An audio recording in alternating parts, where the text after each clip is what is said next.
Welcome to the Sci-Fi Center, the place to be, where comic books and wrestling collide magically. Movies, TV shows, and pop culture we share. Get ready to rock, we're here to take you there. From superheroes to aliens in outer space, we've got the latest news and reviews in our embrace. Turn on your screen, let the neon lights glow. We'll take you back to the 80s. Let's rock and roll. Sci-Fi Center, where the legends come alive. Get ready to geek out, let your imagination fly.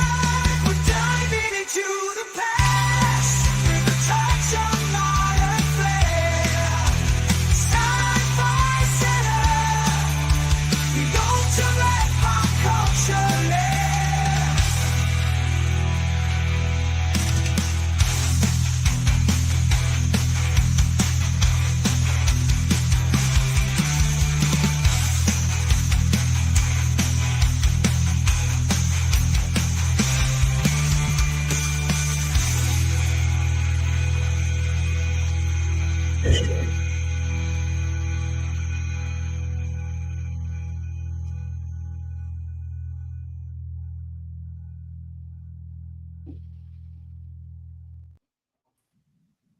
It is the last Saturday of March.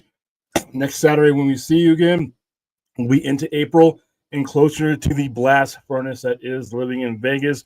Welcome to Saturday night. Welcome to the last March edition of the Overnight Live Show. Tonight, we are going to be talking about. It's going to be a pretty much a DC heavy show, not because I designed it that way, but that's what a lot of it's going on. I don't have any more to say about the Marvel presentations. I mean, I can only watch those chairs going by so many times, and thank God that I was not awake alive watching that. And I slept through it and just woke up and got the minute and 47 second version of that. Along with me is comicbook.com's Brad Kern. How are you doing this evening? Hello, everybody. Done? All right. So, topics tonight, we're going to be kind of reviewing a little bit. It's a 20-year-old story. We're going to be talking about Hush for a little bit, just a little bit. For those of you who are here locally, you can get this right off my shelf. We're also going to be talking about that because Hush Part 2 began this weekend. Batman 158 in all of its covers and glories. I have many of them, but I do not have all of them, and some of them are very, very expensive, and I won't be getting. We'll also go over what I think is the best issue of Absolute Wonder Woman, which is number 6. I had a lot of fun with this. I like the artwork that was in the previous issues, but I like this, whoever this is, I like them a little bit better. I hope this isn't their last episode. If you're into the Greek mythology, this is the issue that you've probably been waiting for. 37 years ago today, Batman and Killing Joke was released, and along with what Frank Miller was doing in the 80s, restored Batman to his rightful place in, violence in his rogue gallery, the gritty, the psychological terror that Batman can, and his rogues gallery can bring. Alan Moore did it with Batman and Killing Joke. And once again, this is one of those things that some comic book stores would not sell to you without your parents' permission because of some of the graphic things that go on in it. These days, it wouldn't be such a big deal when you look at some of the things that have been, in TV shows, superhero TV shows, comics in general, indie comics. But for 1988, what Brian Boland and Alan Moore did was revolutionary, and it scared a lot of people, and that ushered us in to the 90s, where we kind of like took a couple steps back.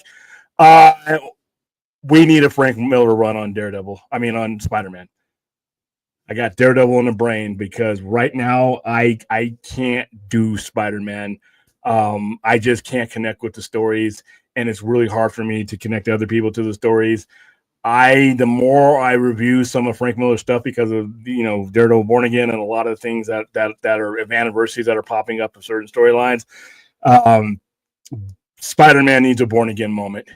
And I know there's a lot of critics, about Frank Miller's art sometimes, some of the covers he's done. I love them, but I don't care. I need Frank Miller to take Spider-Man, not Miles Morales and not the Ultimates, but those are doing fine. I need him to take Spider-Man proper to a place that only he can do. And I need him to do it 2025 style. So we're going to discuss why that is a necessity. What else do I have on the wild thumbnail? I know there's one thing that I did not have on the thumbnail because of the pure fact that I straight up forgot that you had seen the Beekeeper 2. Working Man. And if you're there, you want to give a quick review, or did you go away? Oh yeah, There you go. I'll do something on my phone. Working Man. Beekeeper 2 probably is not that bad of like a cliff note. That's not a bad thing. That's not an insult. That's just me going for the trailer. Again, it's like I said, we were on the Baka stream last night. Really, the Statham Ayer team up. Just keep that going as long as you can, please, because it's really it's really delivering the goods.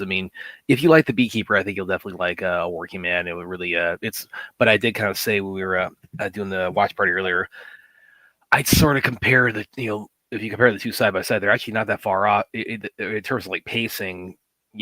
Beekeeper is like Man of Steel compared to Working Man being more BvS in the sense that Beekeeper is just hits the ground running, just firing on all cylinders, just nonstop action. Tons of action in Working Man, but it is a little bit more. It takes its time somewhat more. But you still, if you're a Jason Statham fan, you get plenty of the Statham goodness in this, and so I think. How long is it? What's the runtime, by the way? It's about 2 hours. Okay, good. So it's not a 90-minute. All right, good. So because I like a lot of my only problem with some of those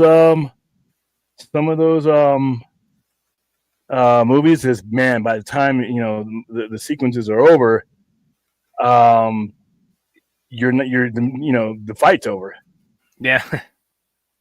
And so but yeah, I really dug a Working Man. So if you're kind of quick encapsulation of the plot, he's Statham's character is an ex-Royal Marine. He's kind of dealing with some hard times with he's going through a divorce and a custody battle with his daughter.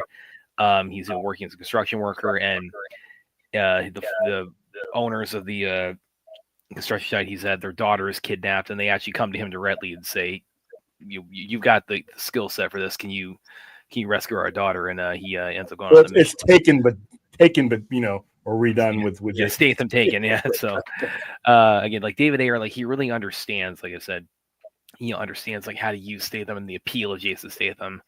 So probably better, I think, than 90% of the directors who work with Jason Statham. So I definitely, if you're an action movie fan or a Statham fan, if you're a fan of the Statham Ayer team up, that's now 2 for 2, I'd definitely say give it a look. Yes, Aaron, I saw this too earlier. Richard Norton, may rest in peace. Well-known figure in the martial arts world. I've worked with Jackie Chan and Chuck Norris. And I saw that. I had to Google him. I didn't want to be disrespectful because I legit did not know who he was. So I just now Googled. You would probably actually know him best from like Mad Max Fury Road. He was part of Morton Joe's team. He was also kind of related to David Ayer is a fight. He's done a lot of work as fight coordinator. He was fight coordinator on Suicide Squad, and I also think those both Suicide Squad movies. So he's also done a lot of work behind the camera with fight choreography. But yes, he was very beloved and respected community figure in the martial arts world, and hails from Aaron's native Australia. So yes, rest in peace, Richard Norton. I 75 years old. I really, I really wish I would have gotten to interview him. It kind of reminds me like when Derek. Wow, this guy did everything. Yeah, I don't know who this man is, but I know his work for oh my goodness. Yeah. He was in ABBA. He was in ABBA, the movie, as a bodyguard. He did real life bodyguard work. He actually he did like Linda Ronstadt and but he was when he first kind of started out. Yeah, I've seen that. American Ninja. We talk about that a lot. Equalizer, 2000, Feature Hunters, Millionaires Express, Fight to Win, Hawkeye, License to Kill. Wow, he's a License to Kill. He was a stuntman in License to Kill. He was 007. The Blood of Heroes, Blood Street, China O'Brien. I've seen. That was all they would show on certain channels. China O'Brien. He was in 3 of those: Raiders of the Sun, Lady Dragon, Ironheart, City Hunter, Walker, Texas Ranger, Direct Hit, Cybertruck. Wow, holy cow, this guy lived a full career. The Mad Max saga, he was in that, and then you said he was in Fury Road. Yep. Or Mad Max. Yeah, Mad Max Furious. Yes, he was also, like I said, did fight coordinator on both Suicide Squad movies. He like worked a lot with Cynthia Rothrock and like China O'Brien and what have you. Yeah, worked a lot with Jackie Chan and Don the Dragon Wilson and Chuck Norris. So yeah, he's kind of falls under. I always kind of envisioned I'd interview him sooner or later, but again, this breaks my heart that I didn't get.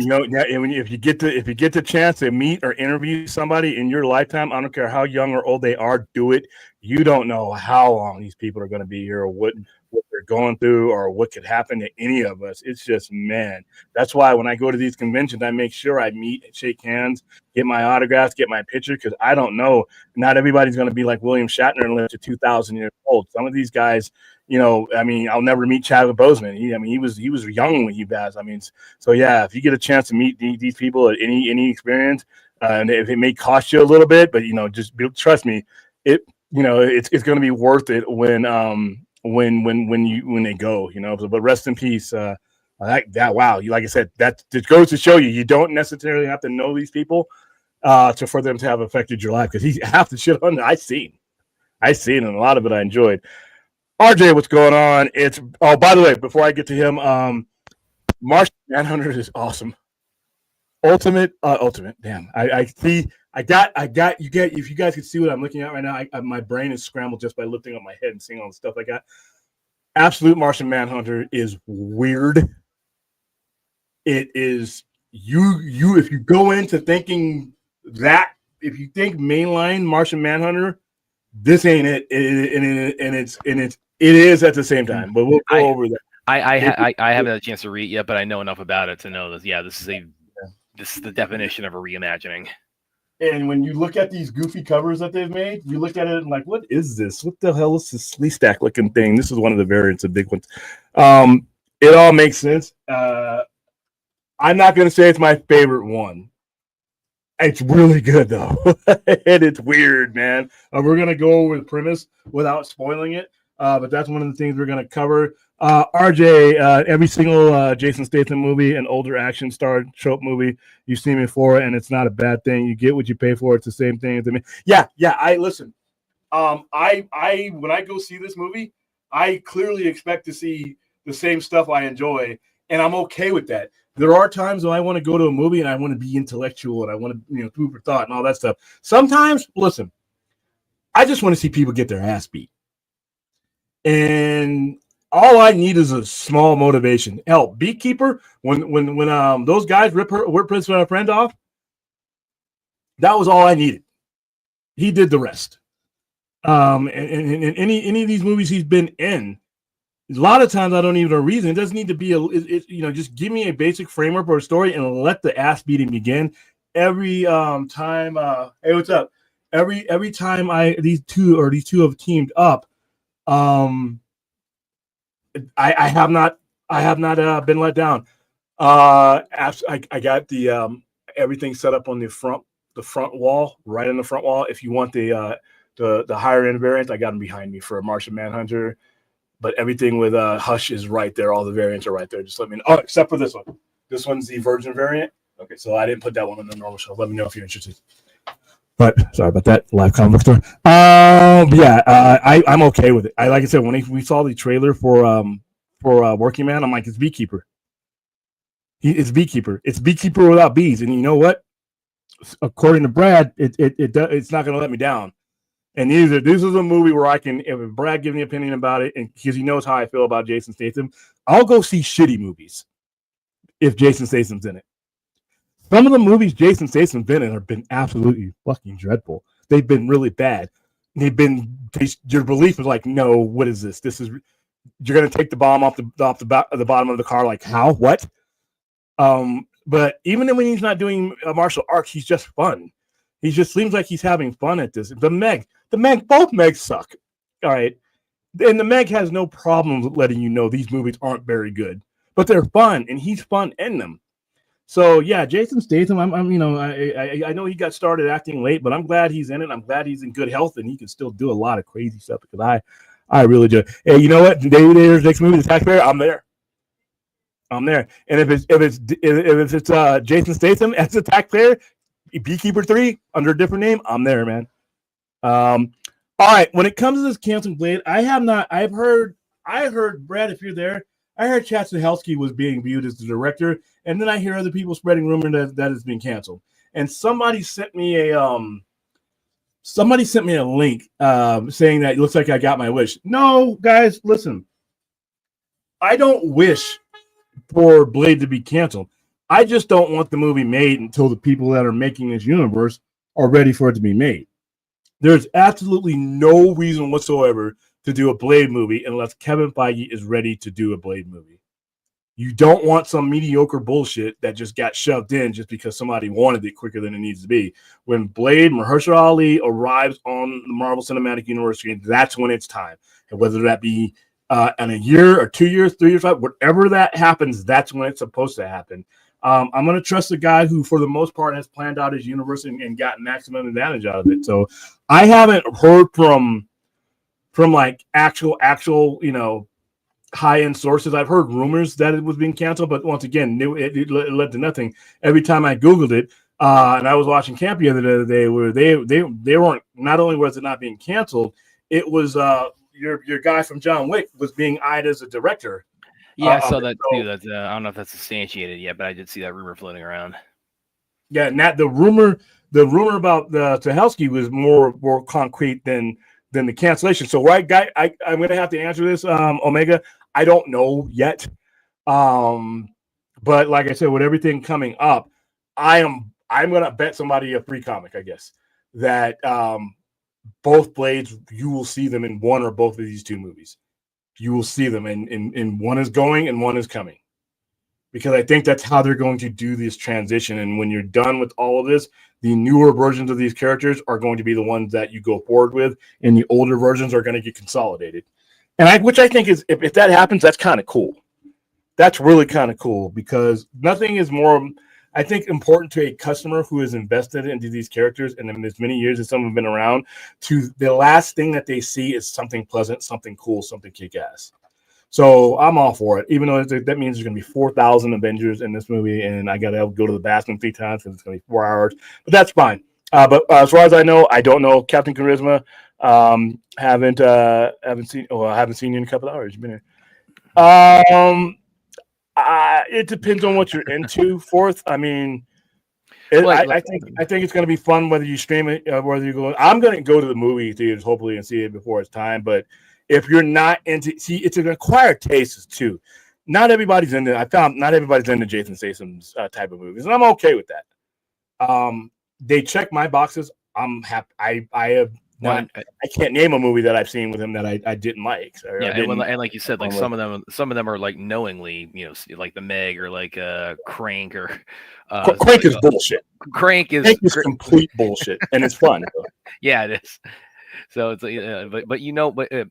but it's again that's he's there is a craft like how he his persona and like how he thrives within bullshit like that. And yeah, you definitely but you definitely get plenty of that. Again, as you mentioned, like you sometimes just want to see people kicking ass, so you definitely get plenty of that in a working man. Sometimes the basic caveman stuff. You want to see hot chicks fight, kill people.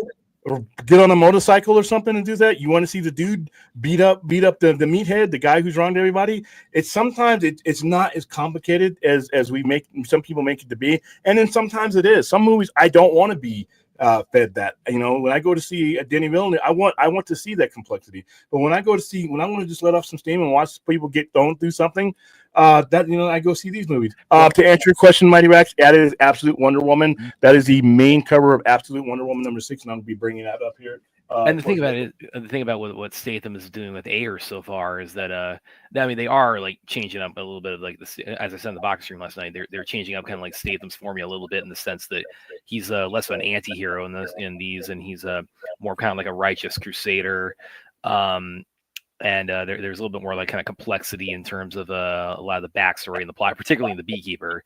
But even with that kind of like foundational aspect of it, again, it's still a Statham movie, and they know what David Ayer, again, he knows what has made Jason Statham, an action movie icon for for 20 years and counting, and like he gives that to you in spades.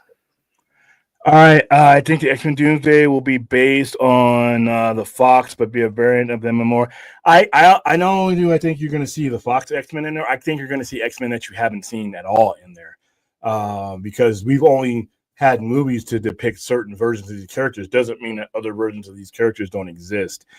With Loki alone, there's multiple variants of just about everybody you can think of, Loki himself. So I think we're going to see some X-Men that we've never seen. I think we're going to see some old staples. I think we're going to see all the old staples. And I also think we're going to see some brand new ones, possibly, that we will be going forward with. I think once this is all said and done, they're going to keep the old timers that they think they need for this universe. Everybody else is going to get consolidated, and that'll make this new again after this amount of years. That's my vision. But once again, all I have is a bunch of chairs with names in it right now. Oh, Aaron.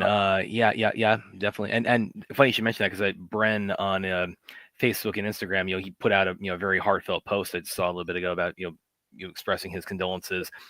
He mentioned that Richard actually got he attended the premiere of Life After Fighting last year, and he spoke very highly of it, and was very he spoke very highly to Bren, like, you really made something phenomenal here. So Bren gave it his condolences. Go ahead and do me a favor, give the audience a context of who Brent Foster is, because not everyone. We did a watch party a couple months ago for a movie called Life After Fighting, which is directed and starring a fellow named Brent Foster from Australia. He's a martial arts champion and pretty well-known martial arts and action movie guy from Australia, and this is his directorial debut. I interviewed him for Kung Fu Kingdom. We actually at KFK got to help debut the trailer for Life After Fighting.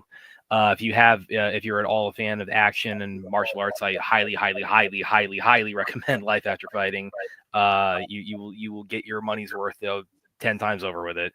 Once again, we ain't a kung fu show, but I don't want you new people to be lost, because we just lost a person who's connected to a person. So, yeah, like you said, it's like you were reading off Richard's filmography. Like, even you weren't like knowledgeable about him as Aaron and I. Sorry to his family, by the way. If your family is Richard, I'm sorry. I did not know you by name, but damn. But he you might say, it's like, even if you weren't knowledgeable of him on a deep level, he was kind of like a that guy. He was like, oh, like I recognize that guy, like, from playing a villain or a henchman or this or whatever, like kind of like Al Leong or James Liu. The guys like really kind of built up a lot of recognizability. And as I look at him, yes, I can see him in just about every 80s thing that I watched, because I watched all that stuff.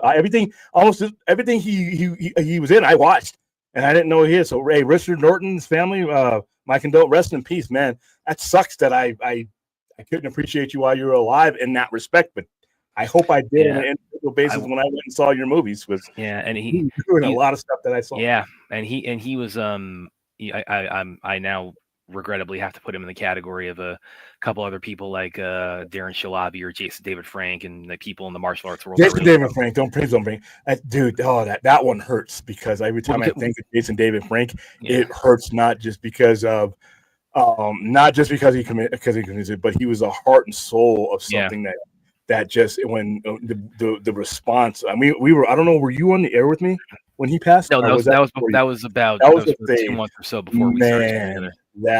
That was like somebody walking up to me and just punching me right in the stomach. Yeah. And then I didn't even know whether I should be feeling pain or not, because I didn't know it was true until 3 hours later, and it was substantiated, because this happened. We got the news late at night, but man, Jason David Frank, I put all those guys in the same category, in the sense that these are guys who I really would have loved to have interviewed. Get off your ass, man. But start going to these conventions. It's that's one that I just wasn't able to make happen. So rest in peace, Richard Norton. All right, I have not, and I will not be seeing Death of a Unicorn in the theaters. I will be seeing it. That seems like a fun movie that I'll watch on PBD. No knock against it. Somebody told me I'd enjoy it, but at the same time, man, when it comes to my schedule, especially now we're in WrestleMania, and then we roll right into I'm going to be doing some actually on-site shows with the store. So my schedule is going to be kind of crappy as far as goes for movies. Obviously, I'm going to make time for the 3 big ones of the summer, which is actually no 2 big ones because I'm not going to see Jurassic Park.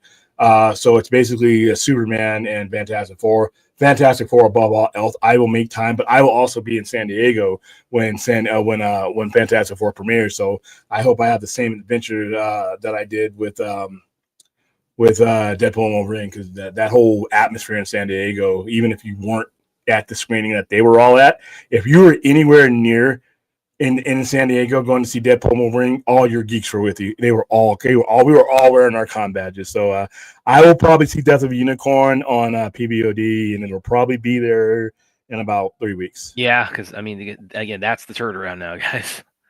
And even if something's like a big hit, I mean, the turnaround is like, I mean, probably the longest I've seen these days is like 2 months.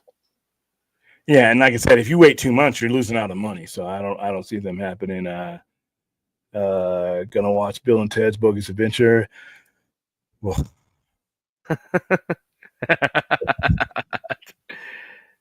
whoa!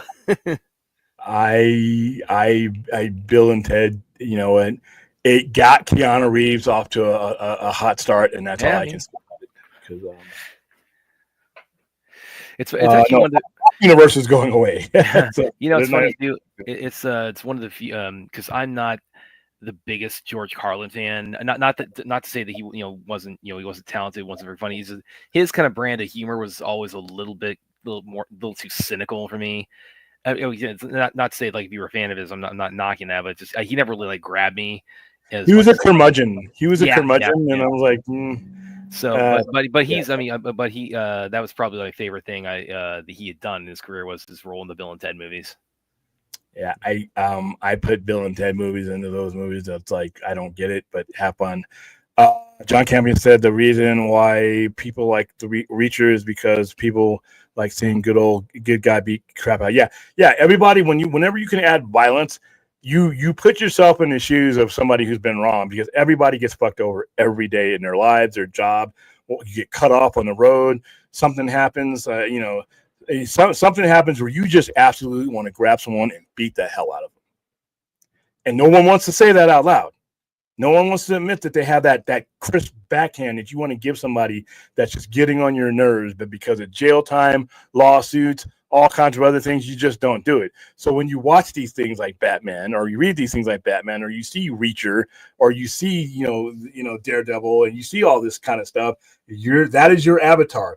That's the ass beating that won't get you arrested. So yeah, Reacher and Reacher beats people senseless. He breaks people up. So yeah, everybody, I know when you're sitting there watching that, you and it's a basic premise. I've been wronged. That guy's been wrong. That guy's gonna go beat that guy's ass. And you know what? You let off that steam while you're watching that show, and keeps you out of jail. So yep, and that is 100% true. And it's the same thing too with both a beekeeper and a working man with like Statham. He's that's the character he is in both of these. And they deal with the beekeepers. The subject matter it's tackling is phishing scams, and a working man's human trafficking. And in both cases, like he's acting. You know what? Do you know what the next beekeeper needs to be? What's or Statham, man, the Nigerian prince. He needs to go out to the Nigerian prince from epic kung fu dude. That's $1 billion right there. Prince, and he's got the headset on at all times, and he's always somewhere calling you and he needs you to send him $1 million so he can send you 20. And Jason Statham finally gets his ass. Oh yeah, right in the middle of the call, he gets his ass. That's the one we need. Yeah, that's for 3. Yeah. A Nigerian prince. Yeah, that's or the warranty, the lady with the warranty. Yeah, that's $1 billion hit right there, bro. Yeah, I've been trying to reach you by your vehicle's extended warranty. Like what?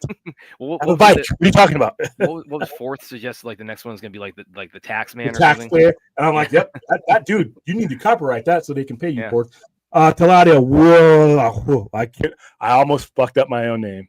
That's where I'm at today. William, what would you rate the latest issue of Absolute Wonder Woman? I would rate it up at a 9 or 10. It's my opinion. The other ones have been good, but the thing about the other one is they pieced the story together of sort of her origin. So it took you 5 issues to get to a certain place. No problem there. This was the most complete episode. issue. What it is, it's basically a story about how she gets her armor and how she gets her powers and stuff. And she's being snapped at the end of issue 5. A big hand comes out and it snatches her back to Hades, where she's supposed to be. She's not supposed to leave. And so Hades is there. He's like, "What are you doing?" And he just basically he acts like a father whose daughter escaped through a window or something like that. So he's treating her like that. But I think the whole moral of it is like, you're not supposed to be leaving. You're not supposed to be assisting mankind. I do want them to get to the point where, unless I missed it, where I want to find out what Hippolyta did and what the Amazons did to get her exiled and to get all this going. So I feel that this story moved me there. Somebody came in and said it was a filler issue, and I'm like, no, it's not. We need to know. Oh, you find out how she gets her Pegasus in her too. So we'll go over that. Actually, on that note too, since we're talking about Absolute DC. I'm going to go and pull this up because I just had this go live today on compo.com. It's coming up. There it goes. Yeah. There's one feature I did about the 7 biggest changes Absolute DC has made DC's Trinity. And I'll just give you guys like quick rundown of it for anybody who hasn't gone through it yet. Wonder Woman grew up in hell, not the mascara. Batman's not an orphan or a billionaire anymore. Superman doesn't arrive on Earth as an infant and isn't raised by the Kents. And, as an offshoot of that, he's not taking that picture a minute to come up. He ends up in Smallville, though. Yes, but he's not named Clark Kent because he didn't grow up raised by the Kents. Alfred and Batman, he's not. Alfred is not the Wayne family butler, so they meet in very, very, very different circumstances. Better circumstances. Lasso has new. Wonder Woman's Lasso could turn her into. Which one? Wonder Woman's Lasso can turn her into a kaiju. Yeah, she's got 3 of them. Yeah. Did you pick up Wonder Woman 6?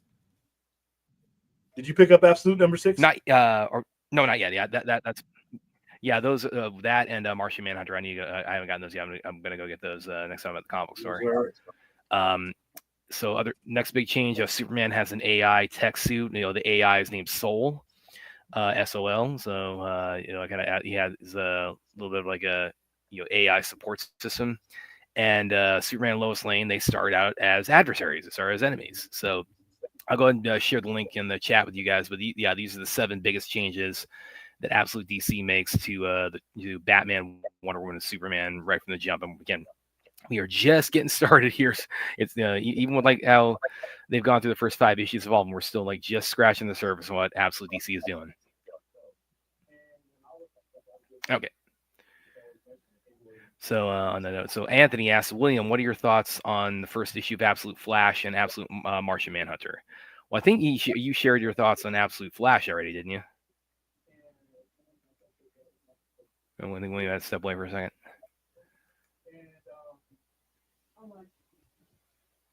Okay, I'll talk to you guys until he gets back.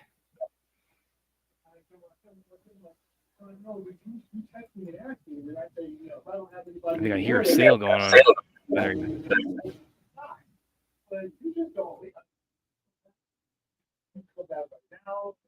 don't care if Dennis comes to the fucking guy.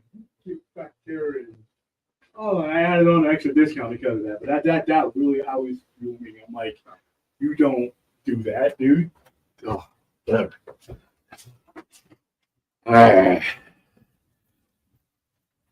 I thought you'd still be going over your article, man. I thought you'd still be gushing. No, right, I just want to get quick notes. Okay, cool. What are my thoughts on the first issue of Absolute Flash? My least favorite of the overall series so far. It didn't give me, not because it was bad, it just didn't give me a lot of information to go on. And it was kind of obscure and vague. There are some familiar things about it, but like I said, I think it's going to be a great series. It's just the first issue didn't do as much for me as the other Absolutes. Like Martian Manhunter's a mind fuck. And remember what I just said. Remember the word I just said. And yes, we will be using foul language because it applies. Martian Manhunter once again is great. As a matter of fact, let's because I haven't had a chance to read it yet, but I know enough about it to know like that term is very applicable. Yeah, we're gonna go into let's see what I want to go into first. Let's go into Hush because Hush is gonna be the quickest one. All right. I can't believe that this has been over 20 years since I've read this. I had to flip through it again just to remember the basic details. I got stacks of these now because of Hush coming out. It's a very popular storyline. It came out in 2002, 2003. It ran for 12 issues. The basic premise is this. Thomas Elliot, doctor, plastic surgeon, he basically is part of this entire scheme that involves just about everybody in Batman's Rogues Gallery. That's what makes it a mystery that you have to find out who it is. Poison Ivy's involved. She ends up mind controlling several individuals, including Superman. And it's 12 issues of misdirection. Some of the stuff that Hush is most notable for is this was the first time in this iteration of Batman's reality that he revealed his identity to Catwoman, and that started off a romance and his trust issues and all the stuff that Batman has. You start to get. Oops, hold on. Let me plug this in before we go dead. I don't want to do a Brad.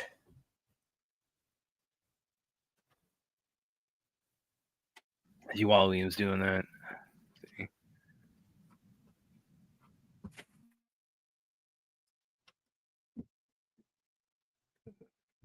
Next thing I need is the laptop to go out of power. All right. Where was I? Let's see.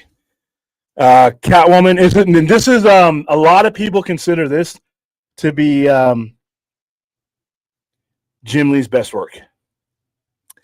I've seen a lot of Jim Lee. As far as his artwork goes, I would have to, for the most part, agree. But I come from Jim Lee X-Men. I come from Jim Lee Wildcats. So, and here's probably one of the most famous things that it's known for. There you go. You have him revealing his identity, and that, you know, there's a trust that's built up over the entire storyline. You know, she's a villain, she's a criminal, but the relationship dynamic between Bruce Wayne and her has always been weird. It's almost as weird as Elektra and Daredevil, but they at least come from the same training background. I mean, there's a lot more commonality. She just went, you know, kind of berserk and crazy and became an assassin and kills people. But Catwoman is she's a criminal, but she's harmless. She's not, you know, Catwoman, in my opinion, doesn't endanger Gotham like Batman's other rogues. And she's hot, so, you know, and Bruce is, you know, hey. Just like Matt Murdock's a man whore, Bruce Wayne kind of becomes one. But that's one of the more famous scenes in here where he reveals his identity to her.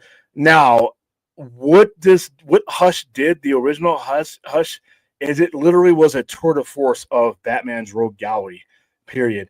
Now, one of the things that I liked about it the most, and they kind of like didn't go this direction at first, was the return of Jason Todd.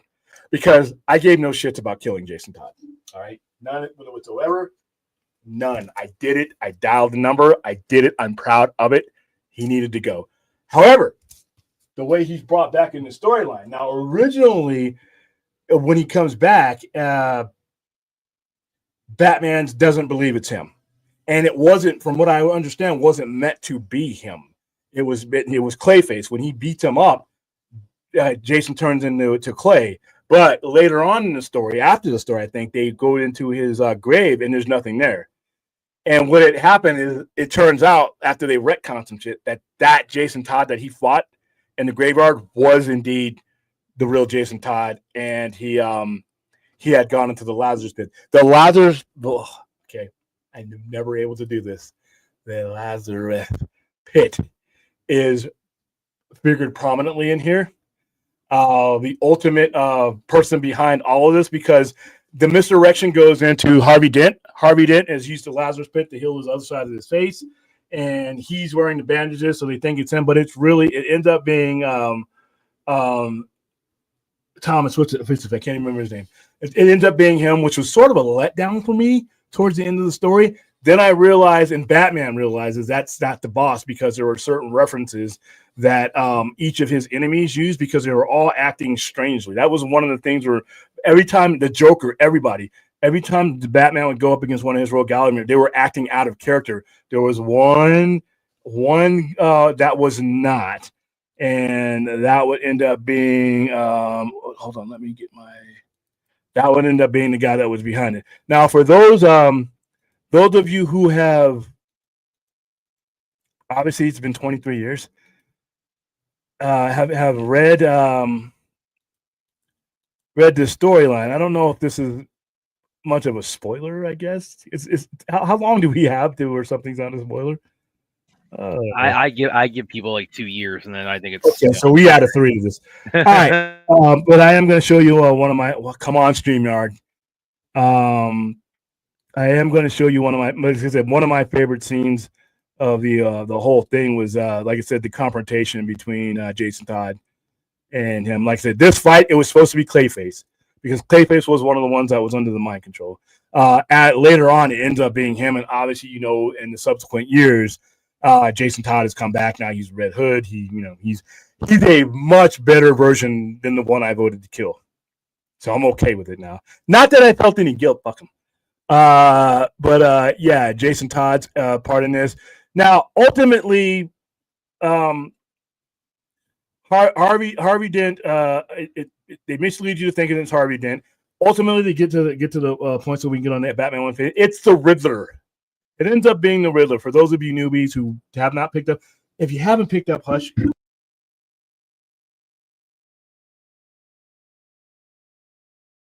William, you mute yourself, man.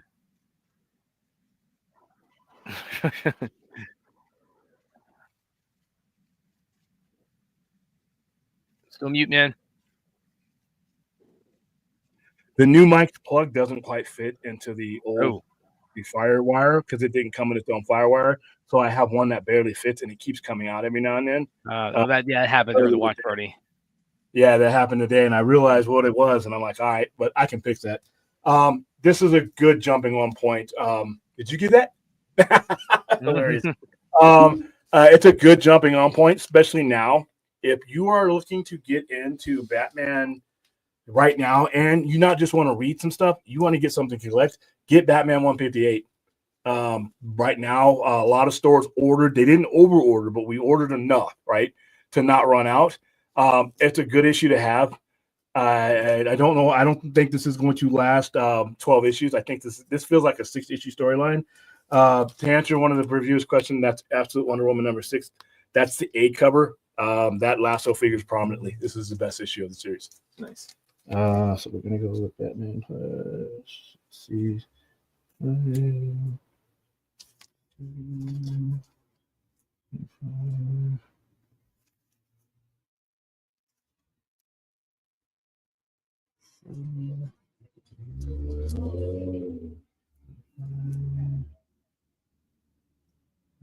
This is really good. I'm about to review this right now. Oh man, this sold out. I took me by surprise. I didn't think this was. I didn't think they were serious. Clobbering time. It's Godzilla versus the Thing. I'm like, and it sold out. Okay, the version covers. Definitely for those of you who are buying, definitely get your hands on the version cover if your store still has some left.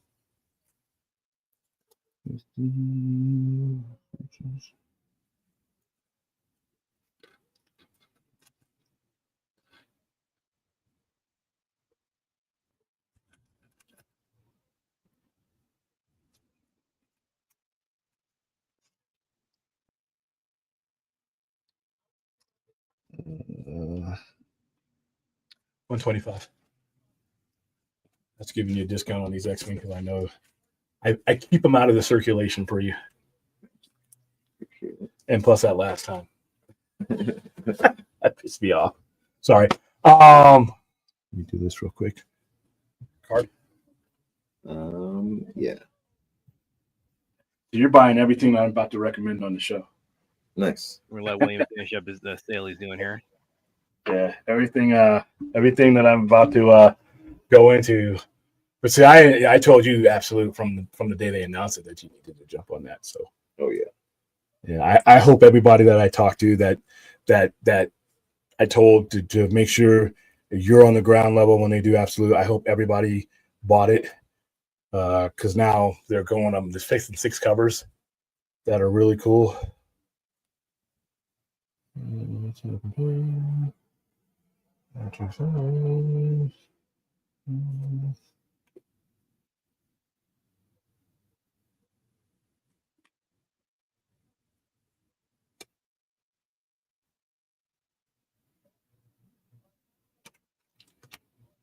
We know it works. So, there we go. There we go. Get you back.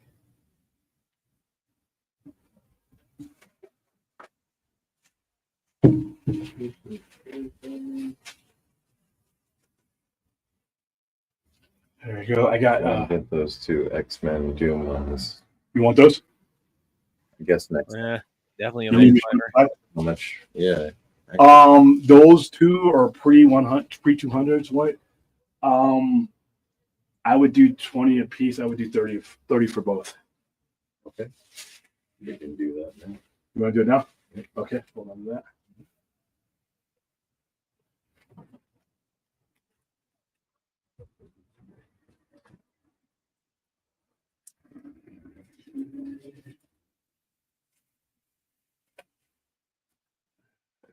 Cash for that. You want to do cash for that? Okay, cool.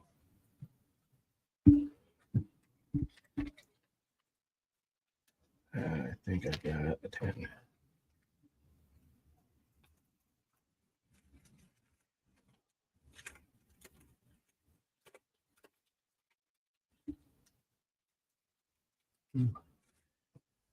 It's weird that cash is rare. I owe you 3 for next time. Okay. Or I can just get something. Okay, yeah, just grab something in the $5 range. Hook you up. Cool. All right, cool. So yeah, go ahead. Cash, it's weird. The green paper stuff. Remember that, guys? Where was I? Oh, hush. Make sure this is plugged in because I'm going to go in the wrong way. It's not that hard to figure out. It's not a restart or anything, but it's not that hard to figure out. If you have a basic understanding of Batman's Rogue Galleries, and if you don't, they do a good job.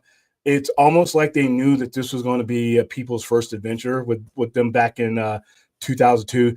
Different time, DC was coming out of the Dark Ages. So was Marvel. Wasn't a lot of good stuff coming out, and this was a turning point for that. So something like this is not that expensive. You can pick it up on Amazon, Barnes and Nobles. You can pick it up here if you're in Vegas. So when we go to the opening of Batman 158 is kind of crazy. It starts out with the Joker at some chemical factory reliving his old Batfish days. If you guys remember, like the Detective Comics 470 something, when he has the laughing fish and he's trying to, they attack people. It's silly, but it's basic Joker stuff. Let's see if I have the proper screen that I want to pull up because it opens up. It literally opens up with those fish with those crazy ass smiles.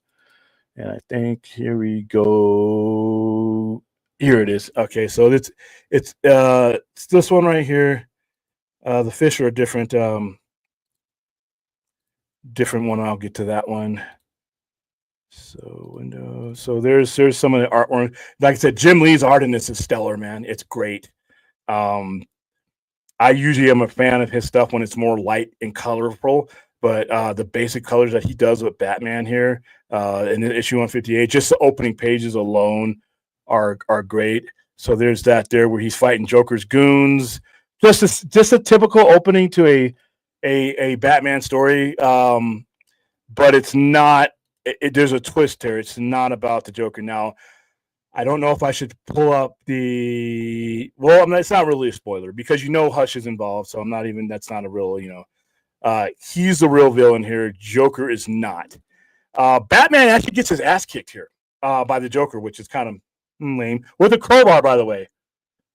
So he gets knocked into this vat of chemicals. His mask, he has a mask that is protecting him. And if somebody tries to remove that mask, it will electrocute him, or not kill him, but it will shock the shit out of him. So he's trying to use it to kill all these fish, but it ends up backfiring. He ends up shocking himself. When he wakes up, guess who's there? Not Catwoman. not Batgirl, Talia. League of Assassins Talia, Damien's mother. Now, I like the way they did this because she's there for a very good reason. He's like, you've been tracking me? She's like, yeah, because you let everybody else track you. The entire Bat family is literally tracking him right now, by the way. And they come after him when his helmet, the tracking device, goes out. And she's like, I have more reason to track you than they do. You're the father of my son. I have a bit invested interest of you, living a little bit longer than this. So yeah, she okay, cool, that's perfect. You can put that in your bag. So she rescues him, actually. 7. Do I always set? Oh, is that right? I'm still holding it. Oh, duh. That would have sucked. There you go. Yeah. Thank you. And then We're all I got it. Cool. See what happens when you throw paper at me? I start taking off my shoes to count to fucking 20. But it's so I think she's gonna come back in the storyline. She just didn't pop up out of no reason. But obviously she's like I said, Bruce is the father of her son. And she basically said, I came to see Damien, and you're in process of being killed, so I didn't want my so I got that. What happens next is really, really out there. Hush has kidnapped Joker. And not only is he kidnapping Joker, kind of torturing Joker. Let me get in here. All right, I'll see you later. Thank you, man. He uses one of his little Nimrod characters called Silence, and he lets out some screen that basically incapacitates the Joker. You can kind of see it right there. Joker grabbing his ears. It's kind of like a black bolt, but not as destructive. He can't tear holes into the universe. And then the Bat family is looking for him. They're worried about him because he's not checked in, and his thing. There's Talia. I guess she's gonna remain eternally hot, no matter how old she is. Now, how many kids she has, but now here's the Joker getting tortured. Basically, what Hush has done is he's those things where the knife thrower has the lady on the little spinning wheel, and the knife guy throws the knife, and he's trained not to hit her. Well, Hush is hitting. He's throwing scalpels at the Joker, and he's hitting him. And he's hitting him in nerve points and in arteries so that he bleeds out slowly. And his whole motivation so far is that he thinks he deserves to be Batman's top enemy in Gotham. What hope? I hope there's something more to that. I hope I missed something. So that was kind of lame, but that's his motivation. Batman in this issue actually reverts back to his old school costume with the yellow the backing behind the black. I know a lot of old school fans are going to like that. And he goes back to the crime scene and he rescues the Joker, who's like I said, I don't know if there's any sympathy for the Joker, but if he had any, there you go. He's been basically, stabbed up, carved up, and left to bleed to death. And speaking of the Killing Joke, what Hush has done is he's taken all the shit that the Joker's done and he puts it on screens all around him. And if you look closely in this issue, Barbara Gordon, and when he shot Barbara Gordon, when he tortured Jim Gordon and Killing Joke, which we're going to talk about later. And Joker's like, you know what? You might as well kill me. You might let me. I've done these awful things. Why shouldn't I die? And of course, Batman can't let him die. And that's where it ends there. So they reintroduce Hush. They reintroduce him. The artwork is great. The sadistic stuff is being back in Batman is great. Sorry, that's the way my mind works when it comes to Batman. And it's been very popular. We sold a lot. We've sold a lot of copies. I'm almost sold out of the A cover, and then I have the B covers and the C covers. And let me show you some of these covers. I did not get them all because there was a glow in the dark one that was a one per store that I had no chance at. But Jim Lee did several variant covers, and a lot of other people did them. The same creative crew that bought you the original Hush are the ones that are bringing you this 20 some odd years later. So I I was happy with it. Happy with it sells. Here's a Jim Lee cover. This is the I think this is the C cover. If I get these sequence of covers wrong, the writing is too small. Sorry. This is the painted cover with Robin on it and Catwoman on it. At least it appears to be painted. In fact, let me blow this up because I got Brad's big head in the way. I don't want anybody's paint to see that. My big head in the way, huh? My big head is here too. But yeah, there's the that's my favorite of the ones I was able to get my hands on. Standard, simple cover. Nothing spectacular. Just the two main, the protagonist and the antagonist on the cover. Sometimes that's all you need. Now this next one's ridiculous. I mean, if you saw my social media, you saw what I mean. I don't get this one, but it's hilarious. It's Batman dunking on some fools. In fact, the fools he's dunking on are Hush, the Joker, Bane. He's hushing those Riddler, I'd say. The Riddler's in the back there, if you can see.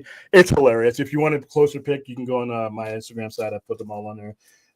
They did pre-release parties at 6:08 on Tuesday night. I was not a part of those yet because I had somewhere else to be, but it's kind of cool. This is the kind of long-form storytelling that when we get to the Spider-Man topic, this is what I want to see in Spider-Man. This is what I think somebody like Frank Miller could bring back to Spider-Man. Right now, I pick up Spider-Man and I flip. I'm like, I can't do this anymore.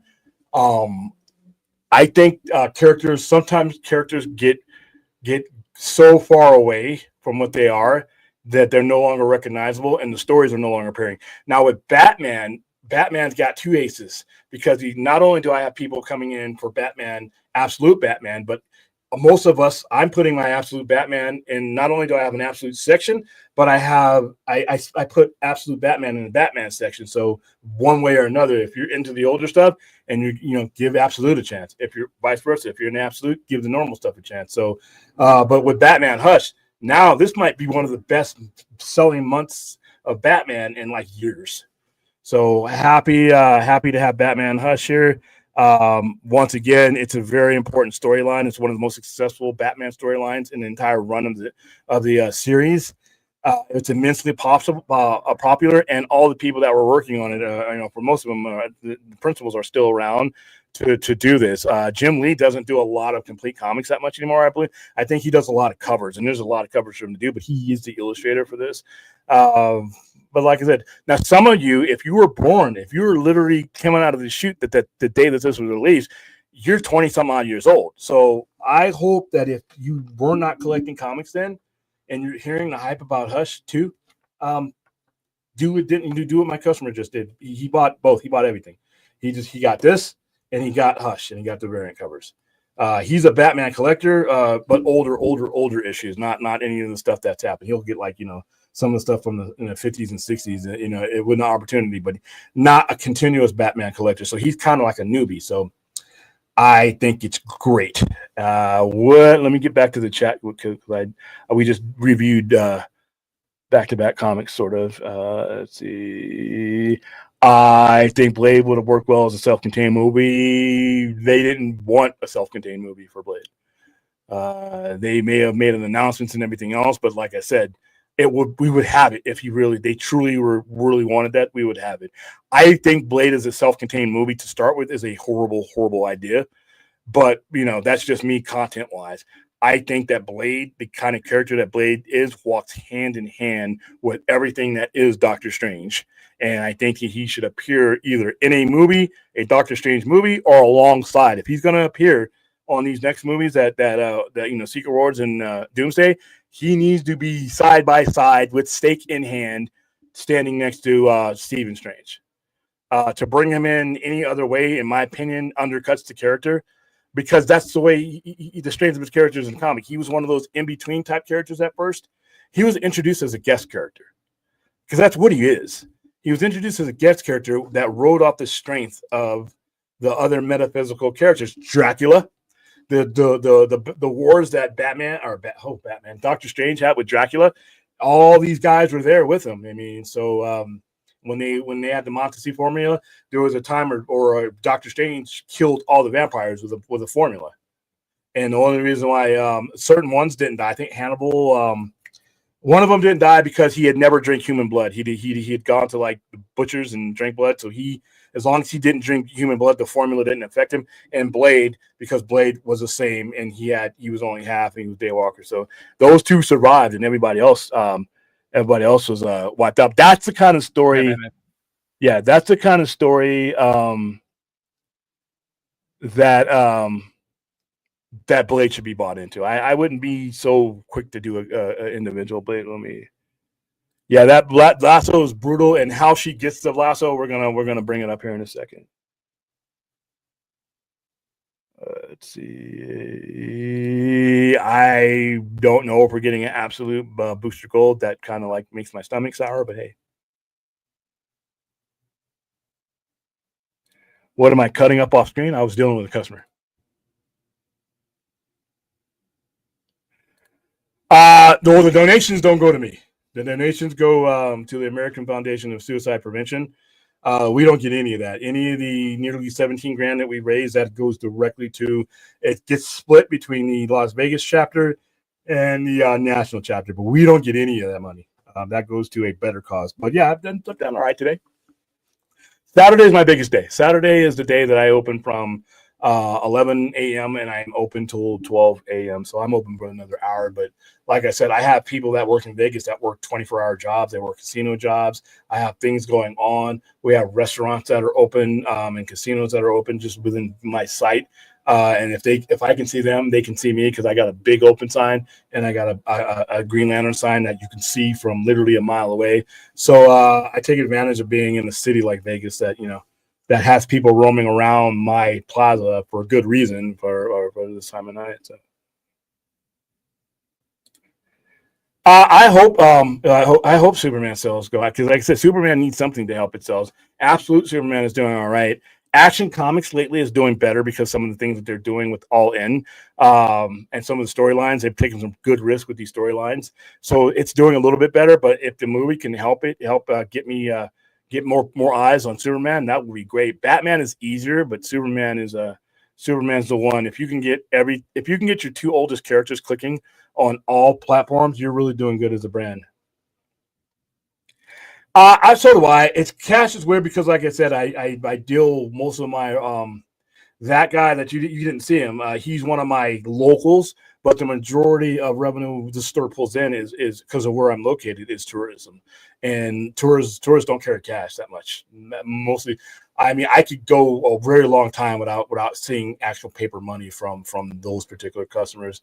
They just usually have the card, the phone, the tap. We have a scan thing that you can scan and pay.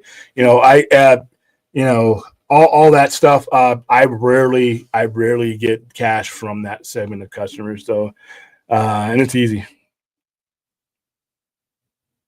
Not debit. Debit's a lot of that makes up the bulk of my sale. At what point in the Batman comics does Under the Red Hood storyline start? And okay, Under the Red Hood starts after Hush and starts, I think, in 06 maybe. 06. It's right where Final Crisis starts. As far as Death in the Family was 1988. It was the end of 1988.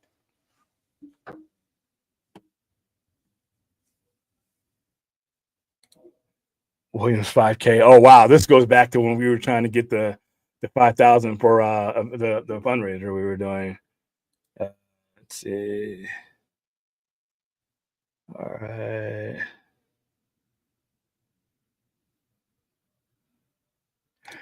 Maybe it all depends. I think it's going to depend on how popular this goes, because the original Hush animated movie was made based off the popularity and the influence of the sales. So maybe. Not really. Like I said, Blade will get released when they're ready for Blade to get released. Not when fans get impatient for it, but when they see it as as a part of their story that they can get the most value out of. I doubt that, but okay. All right, so we have gone over Batman Hush, and now let's bring up The Killing Joke, 37 years ago, March 29th, I waltzed into my comic book store with my dad, and I got permission to purchase it. He flipped through it. There wasn't too many things, that he saw in there that were bad. He really didn't.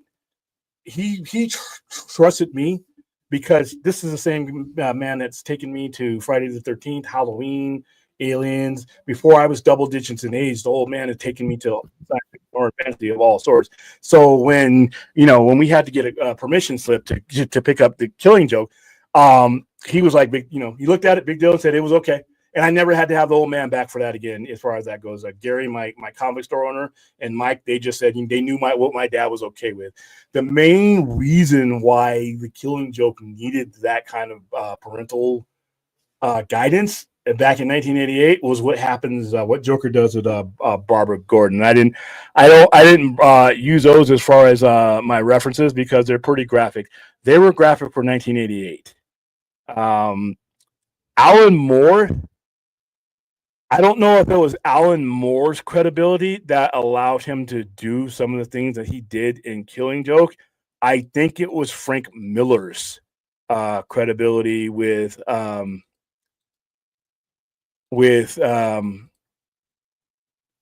he had done with Batman that basically opened the door for what would happen with Batman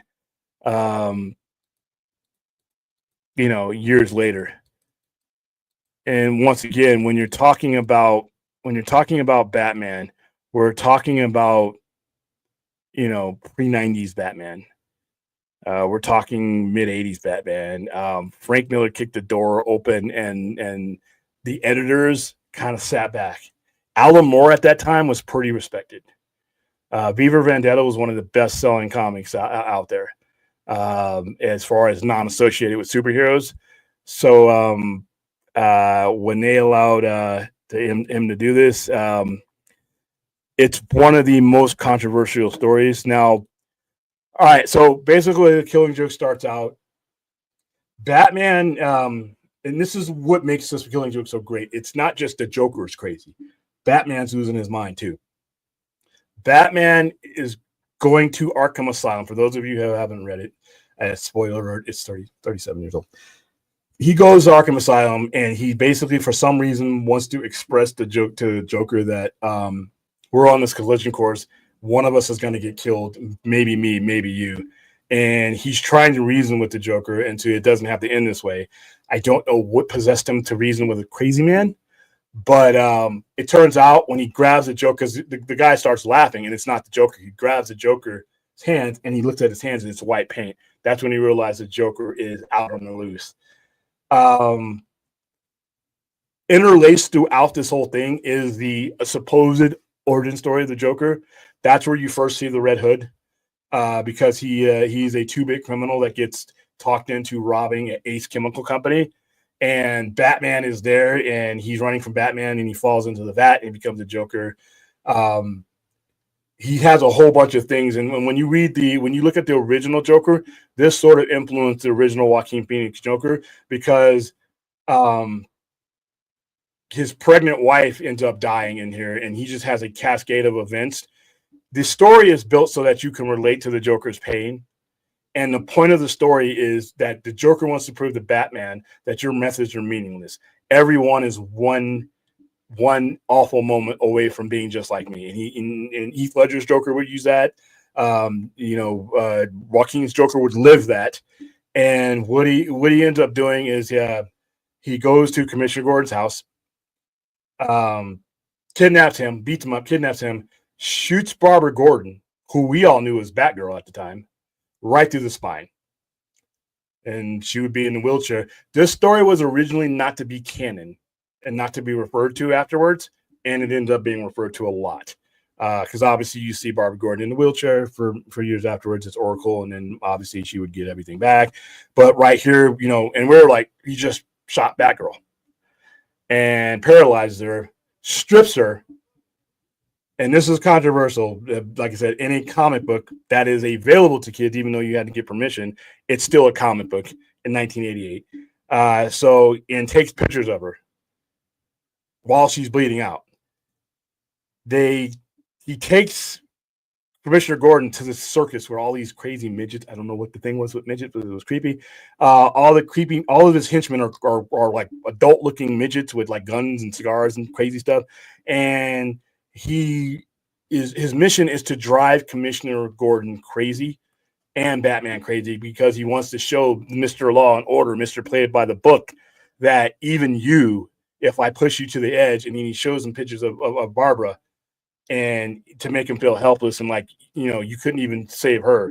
And even after all that, Batman catches up to him and he rescues Commissioner Gordon. And the last thing Commissioner Gordon tells him before he goes to get the Joker was, bring him in by the book. We have to prove that he's wrong, that our way works. And that's what anchors Batman to not, because they write the book as if Batman is eventually going to kill him. And at the end of it, the way it opens up with the Joker, the fake Joker telling a joke, and he's telling jokes throughout. And it ends with this. Let me find this scene that's kind of iconic for us old timers that read this right off the rack. But I have to believe that Heath Ledger's Joker, and Joaquin's Phoenix as Joker was heavily influenced by this tone. And this is where the last panel of the Joker's breaking down. He realizes his plan didn't work, and he's starting to doubt just everything. And then he tells Batman a joke, and then the last panel is both him and Batman hysterically laughing at it. I mean, this was the point where Batman wasn't he wasn't the Super Friends Batman. Batman, they wanted to express to you that Batman is crazy. Batman's not okay. You're okay though. He's the guy that's on your side. If you ran into the Joker and Batman, you'd rather run into Batman because he's technically the hero. Joker's a mass murderer. But they were both being pushed to the edge. And when the way they wrote Batman in the late 80s, it was supposed to bring in that psychology of there is no such thing as Bruce Wayne. Bruce Wayne is the mask that Batman wears, and that he could be clinically. I remember there were letters and stuff. There were news programs that would clinically evaluate Bruce Wayne and Batman, and he's a sociopath. He's a functioning sociopath, whereas the Joker is an absolute psychopath. So Killing Joke, 37 years ago, March 29th, 1988. Boy, 14-year-old me tore it up. And like I said, I can't read The Killing Joke and go and go to anything that's not that. You have to do that that kind of craziness.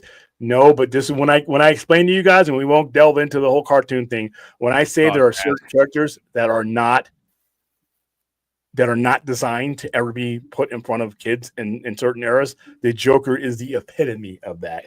The Killing Joke is the prime example. I was actually just about to ask too, like kind of like tack on to the but like, what are your thoughts on the animated movie they did back in 2016? I think it was pretty good.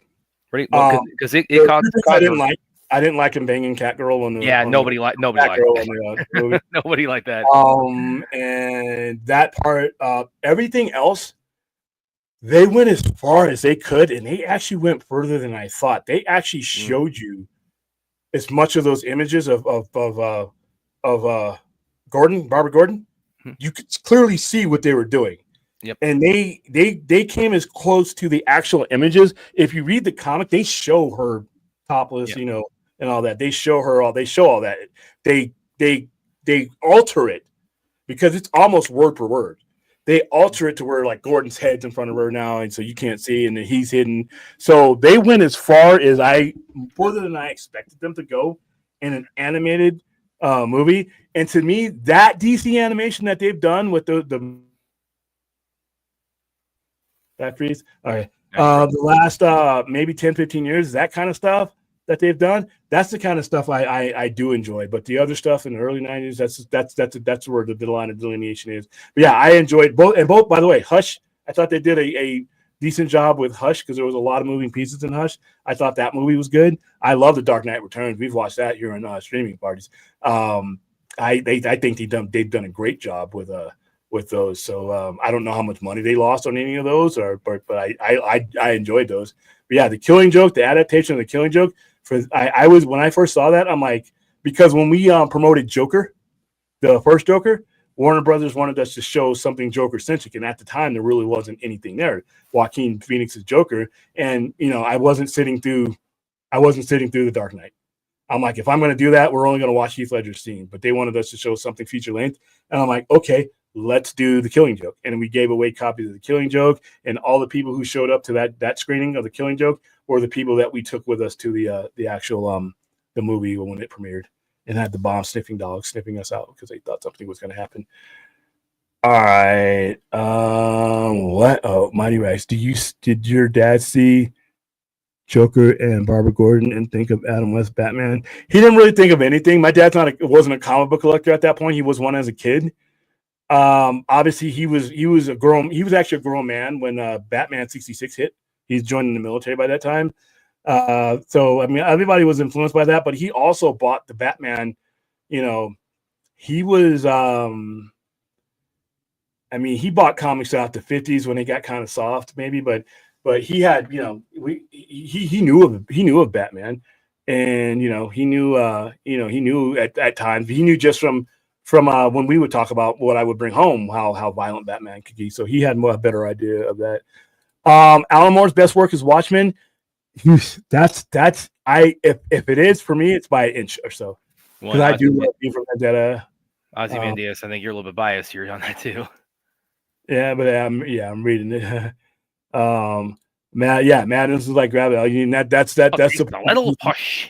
Yeah, that's the point. Heath Ledger, a lot of these guys when they played the Joker, they're going to, the only one was Jack Nicholson, because Jack Nicholson, he just played Jack Nicholson with makeup. So But it's still, it's still pretty, fun performance. But that's it's wacky. Jack Nicholson is like that's always very one of my favorite. Even Alan Moore kind of he regrets how that scene was perceived, but what he was trying to do is too many people had gotten comfortable with the atmosphere that comes with Batman. Too many people, because of the comics code and because the softcore stuff from the 50s and 60s and Batman 66, too many people, and Frank Miller felt the same way, had gotten comfortable with something that Batman wasn't. So they needed to remind people that this is what Batman deals with. This is what affects Batman's psyche. These are the people and the criminals that he's dealing with on a daily basis, and how it's going to affect you. The shock value for what he did with Barbara Gordon, it worked. It worked. It was graphic. A lot of women's groups at the time were not happy about that because of abuse of a woman, and then when they redid the cover, they did a cover with the cover with Batgirl on it, and the smile that he did, and with the gun, a lot of people thought had issues with that. The Killing Joke did not come without controversy. And see that it's like you talk about like the controversy of women's group. It's like it's one thing where it's like I kind of get, but I also kind of don't, because it's like it's absolutely a horrendous attack on a woman that the Joker perpetrates, but it like more in the abstract, like similar like acts of violence, villains have inflicted on women.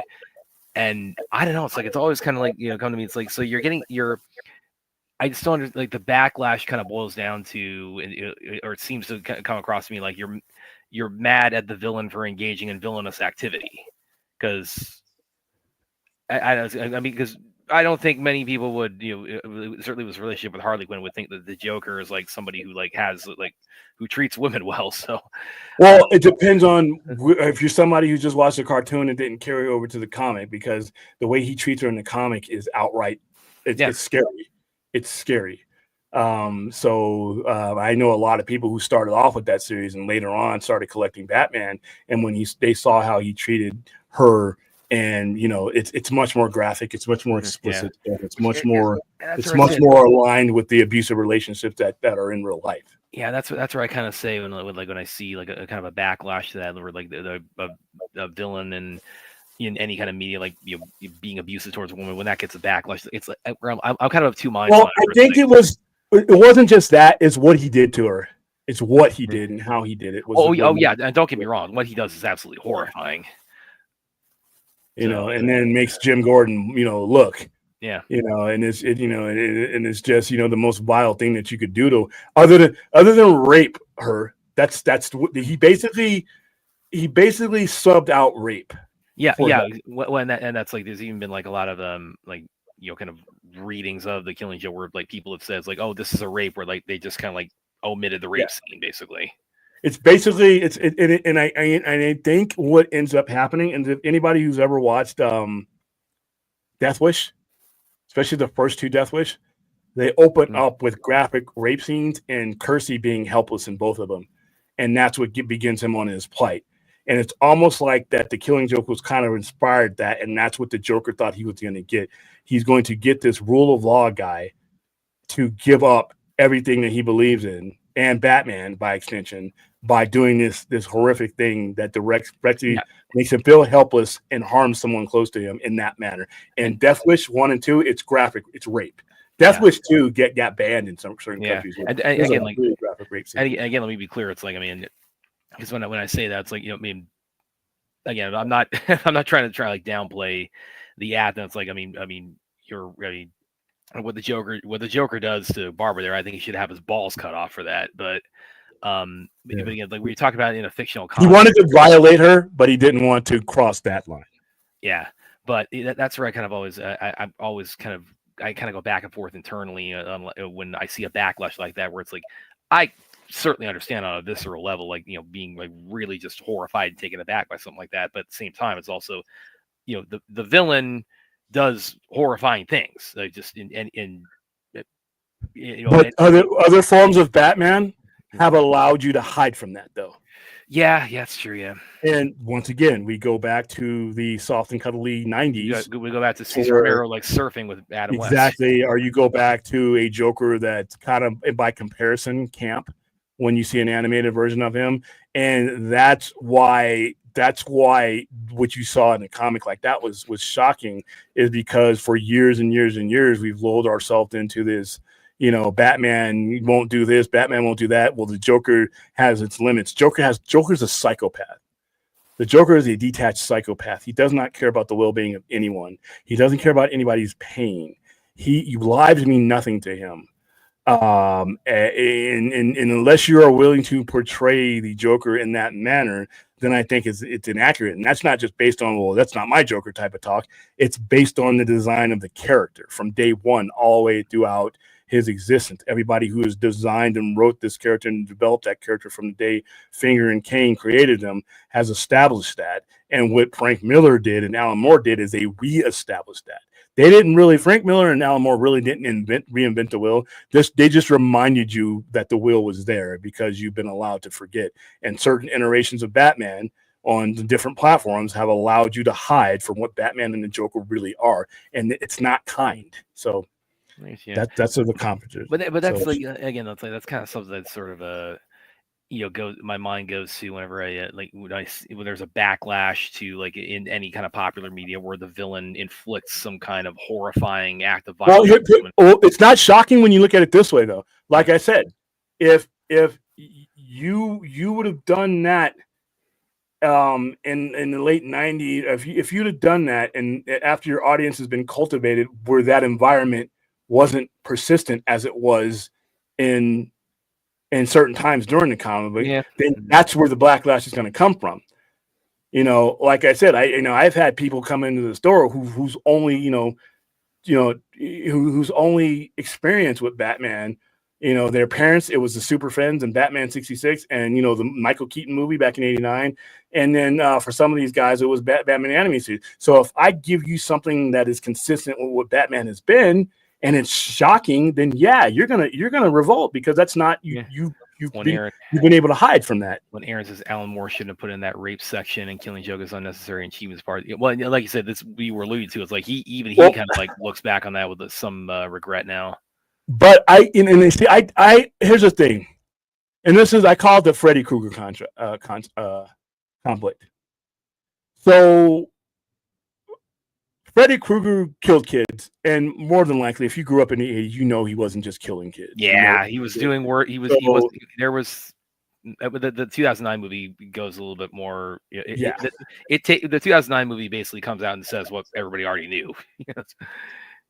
When you have someone who's supposed to emote the emotions of somebody who's done something awful, and you don't illustrate it in some way, it's easy to, now we're laughing and we're joking with Freddy. It's hilarious. You're gonna die. Doing all we're clapping, and we're basically cheering for a child murderer, possibly a child molester.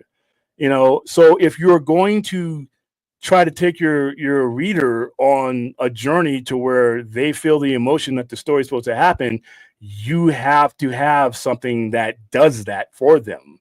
And when you're telling the story of him trying to break the commissioner and break Batman, once again, you're using the old 80s trope where, the damsel gets violated and the guy becomes a vigilante and breaks the law and kills everybody. That was the trope of the 80s. You got to realize when this was also made. Yeah, because this also kind of intersects a little bit. Like, I mean, I'm sure everybody, and well, I'm sure you've heard this. Gail Simone, famously coined the term "women in refrigerators." It relates to an issue of Green Lantern where he finds Green Lantern 54, where he finds his girlfriend stuffed in the refrigerator, her body in the refrigerator, and that it's kind of like a shorthand for the trope of the girlfriend or wife or significant other or like some hold on. Character. You consider soft and cuddly? Like I said, we're coming from two different perspectives. All right. Like I said, I don't think some of you guys probably wouldn't have been able to make it through Killing Joke at the ages that you saw Batman the Animated Series. I'm not 100% certain, but if you thought that Batman the Animated Series was intense, I wouldn't. I don't know if I could recommend the Killing Joke to you. It's the way I describe it. It's the rare instance where you can judge a book by its cover. But anyway, going back to what was I saying a second? So women refrigerators refers to the trope of like a male character having a associated female character, and they're either killed or some kind of act of violence is inflicted upon them by the villain as a story device to motivate the hero to go after the villain. That's what and Gail Simone famously coined that, and that's that kind of it points out women take they kind of take the brunt of abuse in a lot of not just comics but fictional storytelling in general. Well, and the one instance she refers to, it's actually part of the story. It's Kyle Rayner's girlfriend Alex. He had just become Green Lantern, and a pretty lame character named Major Force was looking for the Green Lantern and didn't realize that it was Hal Jordan. So he ends up finding out it's Kyle Rayner, and he and to get his attention, he shows up for Kyle Rayner, and she's there. And that was a turning point in Kyle Rayner's story arc, because the reality of being Green Lantern and this liability that he was wearing around his finger became real when he lost someone close to him. And that, he never wanted to have that happen to anyone else again. It affected for like the next 10 or 15 years, his relationships that he would have. He didn't want to have relationship with people because he thought he put them in harm's way, which is why he, has relationships with aliens and other Green Lanterns, because at least they can protect themselves. So that storyline was more, and like I said, it was graphic. It's a comic book that he comes at home and he's looking for her, and you see the refrigerator open a little bit, and he opens it, and he's I don't think they show it, but I think you see her hand, like you knew it happened, and ironically, it's Guy Gardner that ends up killing Major Force, I believe, because Kyle Rayner. Him and Guy Gardner catch up to him, and Kyle obviously beats the hell out of him, but he stops short of killing him, whereas Guy Gardner has no problem cutting his throat. So. Yeah, Guy Gardner made himself useful for once. Yes.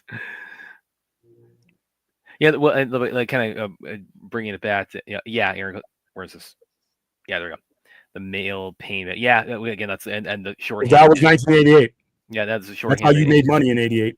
So. Yeah, well, and you kind of bring it. Okay, compared to Killing Joke, yeah. I think I'm accurate there. Yeah, I don't think that's far off at all. You kind of bring it back to the Killing Joke, though. I mean, and just kind of like the general point I was making. like one example, I kind of now this is actually this is outside of comics. One example I kind of think too, in terms of like, I'm surprised it didn't get more of a backlash than it did at the time, was in the movie Hollow Man, or Paul Verhoeven's Hollow Man. It's the part where that rape scene, yeah. Yeah, well, and it was going to be more explicit initially, and then they kind of walked it back, where it's like, I guess they didn't want to like show you the horror of that situation, but it's it's obviously it's a touchy subject matter to delve into, but so yeah, I've always kind of been on two minds on it, where it's like, yeah, it's absolutely horrific thing to inflict on another person. But then again, it's like a villain's in fiction. Villains are going to be villains. Here's the thing, and I always say this because like, and I had this conversation when I was rewatching The Accused, or Jodie Foster won her first of her 2 Academy Awards out of the 3 years, and there was a lot of hullabaloo about how graphic the rape scene on the pinball machine was. And, every artist is going to be different in the way they tell their story, but the way they see it, and the way I sort of agree, they are making the case to you about what this person has gone through and what you should feel about who did it. And if they can't do that, then how are they connecting with you on the story? You're basically saying, well, just assume the worst. And, it's almost not like really a court case, but kind of like a court case. You're making the case to, why am I compelled to want this guy to have his ass kicked when we get a hold of him? Why am I compelled to feel emotional connection to the victim or whatever? So when a filmmaker is doing that, they are doing the things that would in real life make a connection. Granted, it's being depicted and it's not real, but they are there to elicit the emotion to get you to buy into that story. And there are lines that you can't cross, but there are. It's kind of ambiguous, because how do you tell somebody how to tell their story in order to get you to feel? If it's a serial killer that did, like if you were to make a movie about BTK did some explicit and uncomfortable things to talk about. But are you just going to make a movie where you Freddy Krueger it and just say, well, she's dead and that's it, or he's dead and that's it? It's a tough. It's yeah. I can see both sides of it, but it's like, I can too. Well, like bring it back, like I was talking about earlier when we did the watch party live after fighting. For those of you who haven't seen the movie, the bad guys in that, they run a child trafficking ring, and basically the last 40 minutes of that movie, Brent Foster is just absolutely smashing the shit out of these human traffickers, and it's like, oh yeah, these guys deserve every bit of what they're getting here. But they don't, the movies that show like any violence or anything of that nature being inflicted on the kids. But the nature of what they do, where it's like, yes, when he's talking about making the case of like why these guys deserve what's being inflicted on them, yes, have at it, go to town. Yeah, and they really, and they're always careful when they make movies like that. Obviously, explicit stuff with kids, you have to show other ways to, the kid testifying or the kid, missing or something like that. Because there's been things where they write where the kids are just missing, and that you do assume, but usually the kids are not stars of the movie.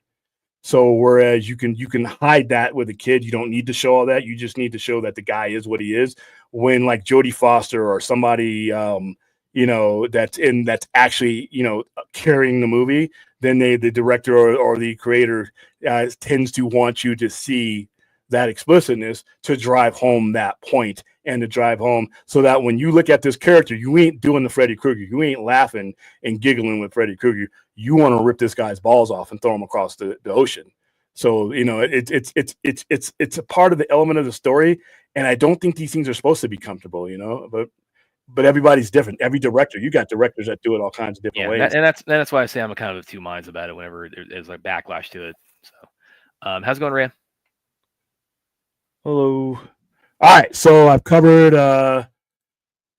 covered Batman Hush, covered Killing Joke. Now I am going to use the restroom and let you corrupt the chat, or let the chat corrupt you, but please stay on topic, guys. Okay. And then when I come back, we're going to go into what I consider to be the best issue of Absolute Wonder Woman. Awesome. Alrighty, guys. So anyway, about the raid, He's gonna go back in a second. Okay. All right. Let's see what you guys got in the chat for me. Nah, not doing old panel tonight, man. Unfortunately. Let's see. Showgirls from Paul Verhoeven. Yeah. Paul Verhoeven's body of work. It's interesting because he notoriously doesn't hold back in terms of portraying either graphic violence or sexuality. It's one of the reasons why it's like I'm not squeamish, I'm not prudish or anything, but I can't watch Basic Instinct. Basic Instinct it just absolutely creeps me out, and it's because my big thing is like when you kind of merge slasher violence with sexuality, that just really I find that it's very unnerving. It's actually why I remember when The Invisible Man was coming out a few years ago, and I did a rewatch before it came out of Hollow Man, and Hollow Man, that's another one where it's like it and it's weird because he's even kind of like distanced himself from that, where he felt like he didn't have like enough of it. To him it didn't feel like a Verhoeven movie. I don't know. I don't know if I'd agree with him on that because again, it's got all the Verhoeven isms in it. A dude becomes invisible in it, and it's like he becomes a murderer and a rapist. At the drop, and you could see like from the start he was already kind of headed down that path anyway. So this really being invisible just kind of unleashed what was already there. But it's aggressive and it's adult content, let's say. So I know you're talking about. I've never actually seen Showgirls. I think part of that is because the whole even though it's not like a horror movie or slasher or anything, I don't know. It's like when you like merge violence and sexuality, it's like I don't know. I get that makes me uncomfortable. So that's just kind of my thing, though. Last Showgirl is almost like a cool epilogue for Showgirls. Okay, it feels like everybody in the chat but me has seen Showgirls, and Chappie's begging us to do a watch party of that all the time. It's like, no, we're not doing a watch party of Showgirls, man. Slasher violence and sexuality go together like peanut and jelly. It's sex and death. Yes, they go together like a lamb and tuna fish, as Big Daddy would say. Showgirls is one of my favorites. Yeah, it's I mean, to each their own. It's just I never really could. I just can't when you bring violent content into sexuality. That really unnerves me. Hollow Man is a crazy movie. Yeah. And you only need 1 degree Kevin Bacon to make that connection, of course, because he's in it already. Aaron says if you can watch Rebel Moon 1 and 2. You think so? You really think Rebel Moon director's cuts are like on? I mean, I know Zach said he had to like dial it back a little bit to not get. They just narrowly avoided like NC-17. Do you really think so? That it's like that. It's like that graphic in the Rebel movies. I don't know. I'm not weak. I'm just. I don't like seeing like the opening of Basic Instinct. The murder and the first murder of Basic Instinct. It's like that's a horrible way to go out. I wouldn't wish that on anybody. Yeah, come on. Let's see. What else you guys got for me? Blade, is Iron Man good? It's funny too because I was actually thinking back to the first Iron Man recently, and we talk about marketing, and I'm sure William would agree with this because they had the Black Sabbath. I always forget, is it Black Sabbath or let me look that up. Or AC/DC did the Iron Man song, but they had that was all over the marketing, and yeah, it's Black Sabbath. I for some reason I always get it backwards, like whether it's Black Sabbath or AC/DC.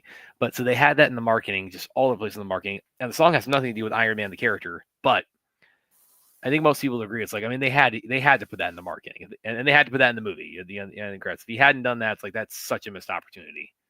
And the other one's just gift wrapped for you. You had to include it. Come on.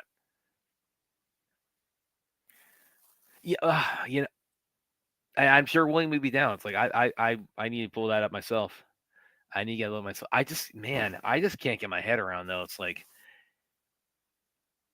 it's. I mean, they that movie has an end game level budget, and that's not like cast aspersions or anything. It's just man. It's just how much gets spent on things these days, and not at that level, and not for things that you would readily expect would command those kind of resources, like for the Avengers movie, a Justice League movie, or yeah, even maybe to to a certain extent, a Fantastic Four, but those things like you can't make those without 200 plus on your side. So Electric State is like I need to see this, like see what just where all the money went. And I mean, I feel bad for those guys how much they're getting beat up on too with the reviews too, because they but see it for my opinion. Yeah, they did, and apparently it's a piece of shit. I heard about that. I never saw that. I neither, but I have a hard enough time with the first one, so. All right. So here we go. Absolute Wonder Woman number 6. I only have 2 covers left. I've actually had a pretty good sales day with these. I usually by the time I review these, I usually have several different covers left. I only have the 8 cover and then this cover right here. So I'm going to get some more on back order. But I actually put these because I wanted to have Batman 158 on the shelf early. I put everything out on the shelf early, so it sold out. So this is as you can see in my my thumbnail, and then you see that picture there. That is the primary cover. So man, where do I start? So the story ends up, if you read issue 5, after she beats all the kaiju that are there, there's a large hand that basically swallows her up and takes her back to where she's supposed to stay, which is Hades, the underworld. And it's him sitting there, and his design that they've used for him is kind of cool. He's made of God energy, and he's blue, and he has a crown floating on his head. So here's the and they use a lot of the traditional, how a mortal is supposed to treat a god. She kneels before him and all this stuff, and he actually calls her by her official title. He doesn't call her Diana, doesn't call her Wonder Woman, obviously. But he calls her princess. He addresses her as her, even as a god, he addresses her as her from her proper title, which I think was cool. And here she is having to deal with him. And he's basically telling her, you cannot leave the underworld. And I get the sense that he's been sent by Zeus to kind of impart this message on her. She's got a smart mouth on her, and he kind of refers to that throughout the whole time. So you have your mother's mouth. That's unfortunate. Because he's trying to intimidate her, but she's kind of fearless at this point, where she's at in her life. So he basically makes her take off all of her armor. She's like, "Where did you get all this stuff?" And he's curious about the armor, so he has her take off all the armor, and then she doesn't want to open up the bag that she carries, and she's like, "You think I don't know that there's magic in that bag? I can smell it like one of those cartoon stink bubbles." Which is hilarious for a god to be talking that way. So she pulls out all this shit. She's got her lassos in there. She's got her big giant sword, and it's like this Felix the Cat bag. She rips it all out of. So that's how that starts out. Now, what ends up happening is he starts asking her questions about how did she get these? How does your lasso get that kind of power? Cersei doesn't even have that kind of magic. How do you? And she tells her how she visited the Titan Prometheus, who is, you'll see here, Shane. If you know the mythology, Prometheus is being punished for giving mankind fire. He's a god of fire, and he was not supposed to give fire to mortals. So here he is chained up. And she goes to him saying, "I need a weapon that can, that can withstand, the beasts and things that I have to take on, and I need the blood of a god, And she uses her axe and she sets him free for a minute, Now he's gonna end up being recaptured, and the eagle comes and eats him and eats his intestines, and that's the whole myth. But she's like, you know what? I thought you would enjoy a small, a small respite. And he's like, yeah. And then she asks, for what he can do for her, and I need some of your blood. And he uses the axe. He takes the blood, and not only does he use the blood to imbue her red lasso. You get her Pegasus from this, and I wish I had them see StreamYard. You need to make your things so that we can pick these things up a little bit easier without having coming out of screen. Here we go. And if you ever watch Clash of the Titans,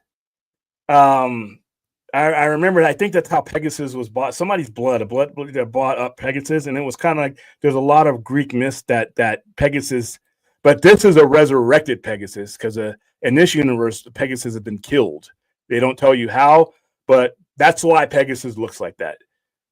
He's like, Pegasus, and I resurrect Pegasus, and he lives again, and that's actually Pegasus from the myths, but it's a dead Pegasus. That's why you see it that way. And he and that's how she gets the power for one of her lassos. Then she goes and kills the last basilisk, and gets the power from that. The way the story is written and told, it's almost like it's one of those Aesop tales or something like that, to where you're actually diving into more Greek mythology than you are superhero. But I thought they did it well, and I love the artwork in this one more than I like the other ones. And there's her killing the basilisk and using the blood, and that's how she gets the power for her other weapons. So each weapon she has come from her doing some kind of crazy task to get the blood or sort of sacrifice or something. And she keeps telling Zeus, not Zeus, Hades, all of these things, and he's intrigued. But he's like, but you still can't leave here. You're not supposed to leave here. And she just starts being sarcastic. And at the end of it, he has he's basically, his mission is to to impart on her that she can't be interfering in mankind, per Zeus. And a lot of this is because of whatever the Amazons did to get banished and get her banished, because there are no Amazons. She's the last one. So I don't have that picture in here, but it has he has Cersei in chains. He's like, where's your sharp tongue now? But I really did like the artwork in this particular episode. This is my favorite of the Absolute Woman or Absolute Wonder Woman story arcs, because it does more to tell an entire story within its 30 some odd pages than the other ones do combined. Now, don't get me wrong. I like the story that they are telling. It's just that this one is almost completely self-contained. Now, at the last panel of the page, it shows you how he's captured Cersei, which is not hard because it's in his, it's in his realm. And then they have like a baby Diana story that they have here. So, they've done a really good job in making you care for these characters here. So this is the last page where, there's the last page where she has Cersei hung upside down in chains. And then he's like, at last, no more smart remarks from that too sharp tongue. We all have weaknesses, Princess. Yours was quite too easy to pinpoint. So he's basically going to use Cersei to try to keep her from going to aid mankind. What I'm waiting for is, like I said, what has happened for the Amazons to be banished, and for her not to be able to return to Earth and be banished to hell as a baby. So I think we're getting to that, and I think this story, to me, leads me to believe that that's the next answer to the next question that they're going to answer. So. All right. Yeah. Oh, I heard you guys talking about that. Yeah, that's definitely Black Sabbath. I'm convinced that Feige did the Doomsday Cast stream to distract people from the sentiment. Well, not necessarily, no, because success on a streamer, given the kind of revenue Netflix rolls with, they have been known to spend an inordinate amount of money on things like that. And success is not dictated, dollar per dollar box office ticket sales like that. So I mean, I know Red One cost a lot more money than a lot of people would have paid, but it's all about when they look at their analytics and their metrics, and if it's successful for them. So I don't know if there was a distraction needed for Red State. Oh, the Electric State. I'm sorry. Yeah. All right. So that's Absolute Wonder Woman. Yeah, Aaron Ray asked if you do a watch party, and that's like I just wanted to give that a look. Yeah, eventually we got to do that. We got to do Mickey 17, and then the last one. And Mickey 17. Actually, I'm gonna look that up real quick. If that's on streaming. That is now okay. Yeah. Again, I mean, you can call it a bomb all you want to, but I mean, like that's the turnaround these days. I mean, it's like 2.5 weeks, and if you're not, over like if you're not doing like $500 million at least, it's like you're on BvOD. Well, you might be there anyway because that's where they went. Absolute Martian Manhunter #1. This is one of the all variant foil covers. They're pretty much all the same. Not all the same, but they're the same kind of color scheme. That's the other alternate variant cover. And this one is all of my 3 variants for the foils. Now, as with all the Absolute books, they come out with many variants per issue. Absolute Martian Manhunter is no different. I sold out of the A cover, so the actual the cheapest cover, the one that's the most readily, I actually sold out of that one. But here's one of the variants right here, and I'll explain to you. Here's every one of them has come out with a sketch variant. Every #1 for Absolute has come out with a sketch variant. So you want to see what this looks like? I put it on my Instagram page. This is the cover that you see on the thumbnail.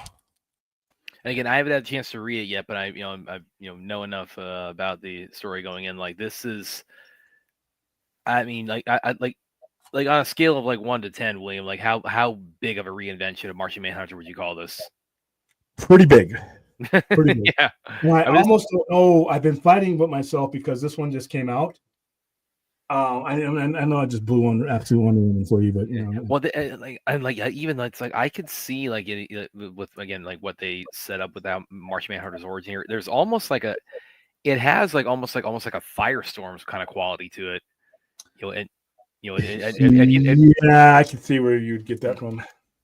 All right, so I can't talk about this without spoiling it. So if you guys don't want to be spoiled, I'm going to put the spoil banner out here because it's really it's almost it's like a landmine. I can't really Jesus, you added so many boneheaded streams to this thing. Delete spoiler. I need spoiler. Here we go. Okay, so let me get that off the screen. All right, so this is the weird one. For those of you who collected Vertigo in the late 80s and early to mid 90s, this gave me not just vibes. I felt like I was standing in my comic book store in 1990 reading Shade the Changing Man. For those of you, Google it. The color scheme, the artwork on this. This is what the A cover looked like, by the way, the one I sold out of. It's great, and I'll pull up the panels. All right, so there is an FBI agent. I forgot it's John Jones. That's his name. Is John Jones. So in this universe, one of the major differences is that the Martian Manhunter is not a shape-shifting alien that takes the form of John Jones. He is an alien entity that inhabits the body of FBI agent John Jones. From what I read it correctly. And that's where I make the kind of the Firestorm comparison, where it's like 2 beings combining into one. Yeah, and he's in constant conflict because the entity is telepathic, has all these other abilities that the human can perceive through viewing different colors and stuff. So when these colors pop up and he sees the world in that way, that means the Martian Manhunter, which is not what he calls himself in this.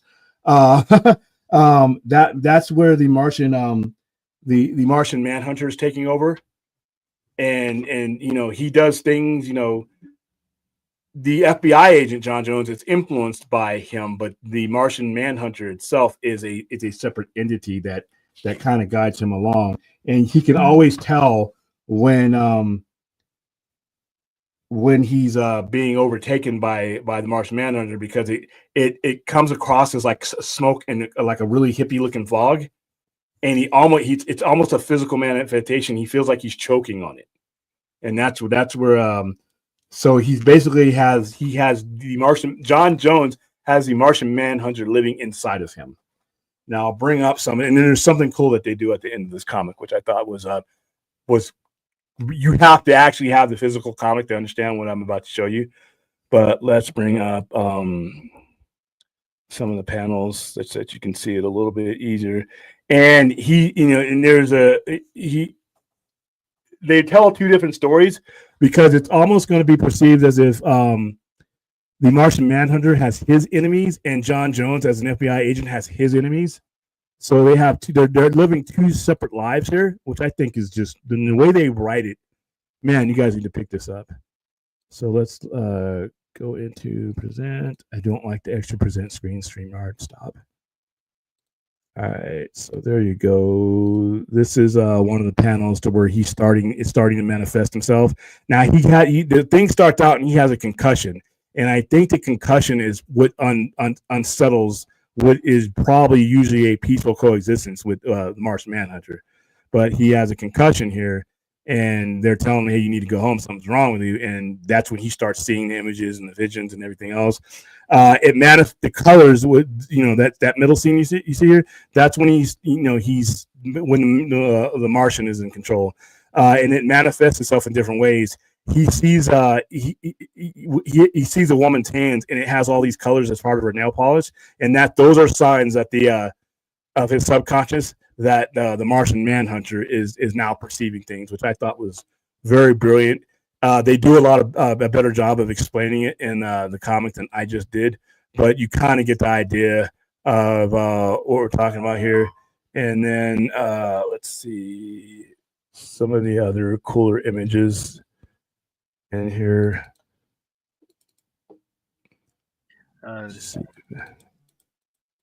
Hold on. And there's the actual Martian Manhunter when he is fully manifested, and he fully takes over John Jones's body, and that's it right there. So that's what he looks like. Looks like a sleeve staff with one eye. There, what were you about to say, Brad? Oh, I was about to actually highlight Aaron's comment here. So, yeah, there are two Absolute books that are upcoming that have not been announced what characters they are. I personally think one of them is going to be Aquaman. And then that leaves the other one open. I've suggested like possibly it could be Cyborg, could be Green Arrow, could be I don't know who else is like a major kind of like pillar DC character. There's one I was thinking of, but yeah, it's like one of them I like 99% sure will be Aquaman, and the second one, again, the to be announced one, it's like might be Cyborg, but also I think could be Green Arrow. And the way they wrote this, for those of you who are not familiar with Shades of Changing Man, it was a very graphic and a very abstract avant-garde comic book from Vertigo that came out about 35 or so years ago. And the way the panels went and the colors went was just like this. They told a very brutal story with a lot of different standard colors. But the reason why they do it here is to tell you what John Jones is seeing via the Martian Manhunter. And that's why he's having a problem now, because this concussion, I think, is seated to his brain in a way that it's no longer smooth. All right, so here's something I'm going to have to show you that I can't really explain to you. With something that they did. They used to do this all the time in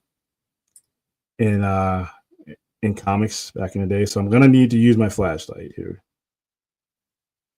All right, so we got the flashlight going on. So there's a flashlight. I don't know if this is going to be enough light, but so this is John Jones. This is the final. This is the point where they completely merge, and he actually becomes him.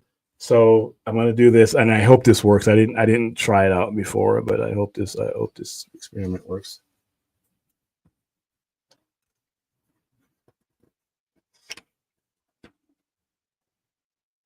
We're going to end up damaging this comic doing it, but all right. So we see John Jones, right? I did it before, but it was much. It's kind of weird. I don't know if you can see it, but I'm going to try my best. If you look closer, or when you buy the issue, see, it's not going to do it. You can kind of see it there. But if you were here with me, it's the Martian Manhunter. When you hold up a light, the Martian Manhunter's face bleeds through, because on the other side, it's him. But if you shine the light through either side, more so the John Jones because it's a lighter hue. Like I said, I wish there was a way to do this without ripping up this comic because I really want to sell it. Well, you can't see it, like I said. Well, when you buy the comic, that's what that page is designed to do. When you shine a bright, like if you were to hold it up to a light, you would see what's finally happening, and that's a good illustration.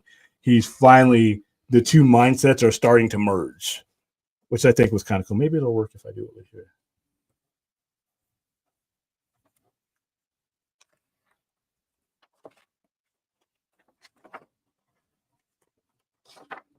Okay, this might be a little bit better. I'm going to take this down just long enough for you guys to illustrate what I'm.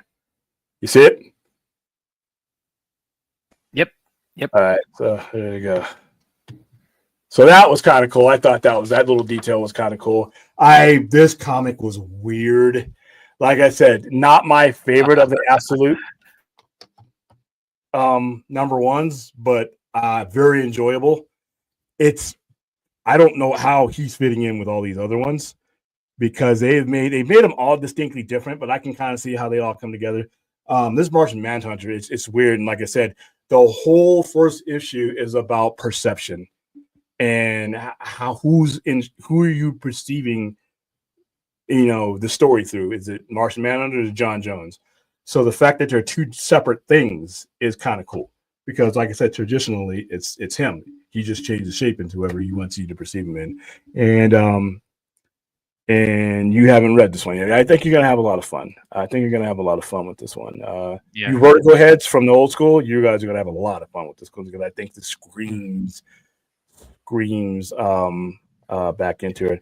All right, and that brings. Well, I was just gonna say that brings again the latest reinvention of the core. The only one I think that's announced so far that we're getting Absolute Green Lantern is the next one this coming Wednesday. So Oh, by the way, both Absolute Wonder Woman, I think one of these has a preview of Absolute Green Lantern. Yeah.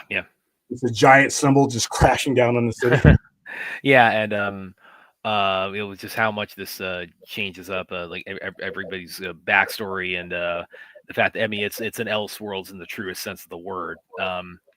And William's very much been a champion of it as far as the far-reaching implications for this this company-wide. That's starting the foundational pillar of comics and where this could lead to, not just in terms of Absolute DC being adapted in various formats, which it will be. Okay, if you don't think we're getting probably first up will be an animated adaptation of some kind. If you don't think we're getting that in the next 3 to 4 years, I have a bridge to sell you. Or toys too. So yeah, toys absolutely, and then. Yeah, again, the fact that this is thriving so much, in concurrently with the mainline universe. I mean, Williams talked about this can really, this can really break down the, kind of the doors in terms of the one universe at a time mentality, as he's referred to it, not just in terms of comics, but also just all DC media. All right, last topic of the day is something that when I was on Film Junkie last night, we were talking about Spider-Man, and I as somebody who has grown up with Spider-Man, who has sold Spider-Man, experienced Spider-Man, and every platform that you could possibly imagine, I'm just not connecting with Peter Parker right now, and some of the stories that they've been doing with him. And to be quite honest with you, it's been quite a long time Now I'm talking Peter Parker in the mainline universe, and I'm not talking like Miles Morales, or I'm not talking about Peter in the Ultimate Spider. Those are doing just fine. But I need a jolt. The Amazing Spider-Man, all those ones, all the Peter Parker driven books right now, the mainline ones need a jolt, and to me, it's this guy right here, Frank Miller. I need Frank Miller to take Spider-Man somewhere where only Frank Miller can take him, where only Frank Miller has the license to take a character, and where only Frank Miller has the permission to take a character. And there's very few writers that can do certain things with characters that other people cannot do. Frank Miller is one of those guys. I want him to draw it too, because be honest with you, I think Frank Miller is a better writer when he has control of the whole story. So I need him to get with Klaus Janson. I need him to Lynn Varley, whoever you want to get with from the old days. I need you to take Peter Parker. I need him to be. I need all this crazy stuff that's happened to him since basically One Last Day, which was a storyline I hated, and I really haven't liked too many storylines with Spider-Man, and that's been years. That storyline is old. I think Spider-Man, in my opinion, you guys in the chat and in the comments you may be loving Spider-Man right now, but I just don't feel that it has the exposure that it should have as a flagship character of Marvel, as literally what was the logo for 30-something years. Now they're doing something where Mary Jane is rumored to be Venom. The Venom character alone, in my opinion, hurts Spider-Man. It was cool when he first came about, but the Venom character and the symbiote has become its own world in storytelling. It does Spider-Man no good. I want Frank Miller to give me a born-again treatment of Spider-Man. Now, I'm not saying that in a way that Spider-Man can do it, and I think Frank Miller can do that. I don't want him to give me a carbon copy of Born Again, but I want him to take the elements that made, that he did things that made Matt Murdock and the people around him a tight-knit group that didn't need the supernatural villain of the week. There are things that happen in New York that Spider-Man, that only Spider-Man can address in his way, and I think that's been lost in the comic for a while. One thing that Frank Miller has done better than any other person to write comics, he makes the city part of the story. The city is a co-partner in telling the story. Hell's Kitchen. You can't say Daredevil without saying Hell's Kitchen. He turned Hell's Kitchen into a character in the story. Spider-Man is not too far away. Spider-Man hangs out in Lower Manhattan. There's a lot of stuff that goes on New York-wise that Spider-Man can be dealing with, and not just some cheap, crazy rogues gallery of the week guy. I mean, there was a time and place where that was cool, but in 2025, I think you need to pare down Spider-Man into a hush-type storyline. I say give Frank Miller 12 months. And who do you want to use as his villain? I don't need it to be some specially created villain. He can create one. He's done that. What I would, what's the villain?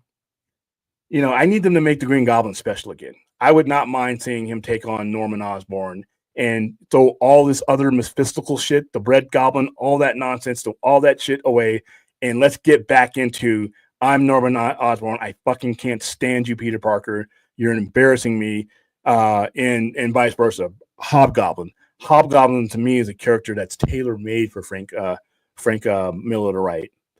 Black Cat. See, Spider-Man has the same similar type of rogues gallery that Daredevil has, and I don't need it to be dark and gritty because I don't think Frank Miller has to do it that way. But I need all the elements in the story to be relevant, from every brick on the wall that he crawls on to every person that's in the story.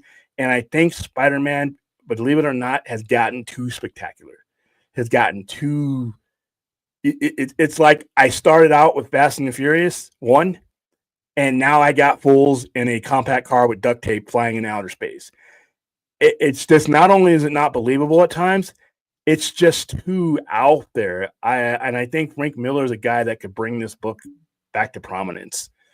And give me. He doesn't need to stay on the book forever. He does not need to stay on the book forever. I would say 8 to 12 months. You put Frank on that book and you let him go. You don't second guess him. You let Frank Miller do what Frank Miller has done for the past 40 years to a book that, in my opinion, really, really could use it. I think you would have a good seller. I think Frank Miller can still sell me, and you know why? This would be the time to do it because you have a show on there like Born Again. That's Frank. That's Frank Miller's DNA all over. That is his Daredevil on there. So you make the connection with the guy who gave you that blueprint. Now he's working on Spider-Man, and I think Spider-Man right now, 2025, 2026 needs a Frank Miller run. I'm saying that as a person who reads the book. I'm saying it as somebody who sells the book. I'm saying it as somebody who's seen what happens when you put that type of storyteller. When you had David Michelinie on and Todd McFarlane, their run defined Spider-Man in their own way. And then you had Mike Zeck in Craven's Last Hunt, and in the John Romita era. See, you need an era like that. And you look at the stories that they were writing, when they had those characters. I believe I know Spider-Man has some spectacular enemies, but I want to see some street level stuff. Now, even though the Kingpin is not a Spider-Man enemy anymore, I wouldn't mind because I think Frank Miller can handle the Kingpin and Spider-Man interaction better than anyone else can. Bring something like that into the equation. But I really need that book to have that gritty feel and to be Spider-Man again and to make the city. I don't need him on the space shuttle. I don't need him fighting Man-Wolf. I don't need him fighting. I don't need him fighting. Give me a 6 months to a year of just fucking criminals. And the most fantastical one is the guy who puts on the green mask and blows people up and hangs them. And then slide those other ones in. But I picked it up the other day because I had a customer coming in like, where should I start with Spider-Man? And personally, I got him Ultimate Spider-Man stuff and I got him the Miles Morales stuff. And then I just didn't know where to. And that's hard for me. There's not too many times where you come in and ask me, where should I start with here? And I can't tell you. I looked over at my Spider-Man shelf and I'm like, ooh. And like I said, Frank Miller, if you're watching, hey, like, subscribe, maybe donate to our charity. I know you got it. But if you're watching this, dude, there's nothing, you can't fail with this. There's nothing that's going to happen to your legacy that you're on the Mount Rushmore of storytellers. I think that Spider-Man needs a Frank Miller run. And I don't have any way to get that to anybody to make that happen. This is just the opinion of this geek. For those of you who are in the chat or will be in the comments later, what do you think about the current state of Spider-Man, the current level of storytelling? Are you okay with it? Would you like to see a Frank Miller type take it in a bold direction and literally make his mark on that book? Would you like to see Frank Miller do in his own way and appropriate for Spider-Man? Would you like to see him put that type of stamp on Spider-Man? Do you think it needs it? I do. That's just my opinion. I don't know if you read Spider-Man, Brad, but I figure I'll pose that question to you. Oh yeah, Spidey's been definitely has been really near and dear to my heart as far as a comic book reader. So and yeah, Frank Miller on Spidey. I mean, I have no objections to that. I have no objections to that prospect whatsoever. Dude, Chappie, what? Come on, dude. Oh, we were talking about that. We stepped away a minute ago. Aaron's got a couple of good ones here. If they do Absolute Cyborg, it could go full cyber. Yeah. Well, you won't, dude. If they, I don't know if they're going cyborg, but if they do, I don't think it's going to be recognizable as cyborg. Be prepared for it to be something completely. Yeah, they might. I think it'd be kind of cool if they took what is those Rumba vaccines or something? Yeah, I think it'd be kind of cool if they took like the idea because they one of the things I really liked about his portrayal in Zack Snyder's Justice League is that he can kind of he's almost like it's when you have those scenes where he's like in his own mind, it's almost like he's able to. It's like he's going into the Matrix with his ability to sort of interface with all technology. I think it'd be kind of cool to like really emphasize that angle, like they use that as like your starting point, and then just sort of extrapolate that from there, and and like show, kind of basically almost feel like an inverse of it, where it's like you show him the tech side of him, and like the the kind of the Matrix-esque abilities that he has, and then you move out further of that, show this is a person that's capable of all this. So, yeah, I wouldn't be opposed to that as long as they don't do it, as long as they don't visualize it like the Matrix did, because that's distinct to the Matrix. If they found some way to do it to where you're not, it's not signature Matrix stuff, because then I can just go watch the Matrix. Yeah, gotcha. I get where you're going with it, but I would like to come up with something original. I'm not saying do a Matrix knockoff with Cyborg. I'm just saying, but yeah, it's like he's, because of his ability to interface with any form of technology, it's like you could definitely play around like similar concepts as the Matrix. Aaron also says Spider-Man Clone Saga was one. Yeah, it didn't end well. It didn't end well. I remember though that I still remember the backlash that got, but I think people warmed up to it. Well, like I said, because Marvel folded, because at that time they were pussies. They should have gone with their original idea, just like the Green Lantern did. They should have stuck with it, and that book would have been better for it. That book ended up suffering for the rest of the 90s because of that decision. Libra Nejo. All right, the reason why I'm going to say Frank Miller over him, Chuck, is because of the legendary name and the credibility that Frank Miller has before he even puts pen to paper. And I think that's the kind of credibility that this book needs, even before you get the first issue. You need to know that Frank Miller's coming on this book, and you need to know his history and understand what you should be expecting. I can't say the same for Lee Bermejo. So I mean, nothing against him. It's just a matter of Frank Miller is a legend. This book needs a legendary jolt to the neck. I really believe that. I really think that the book would benefit from it, and not just from the run that he's on. We were talking yesterday.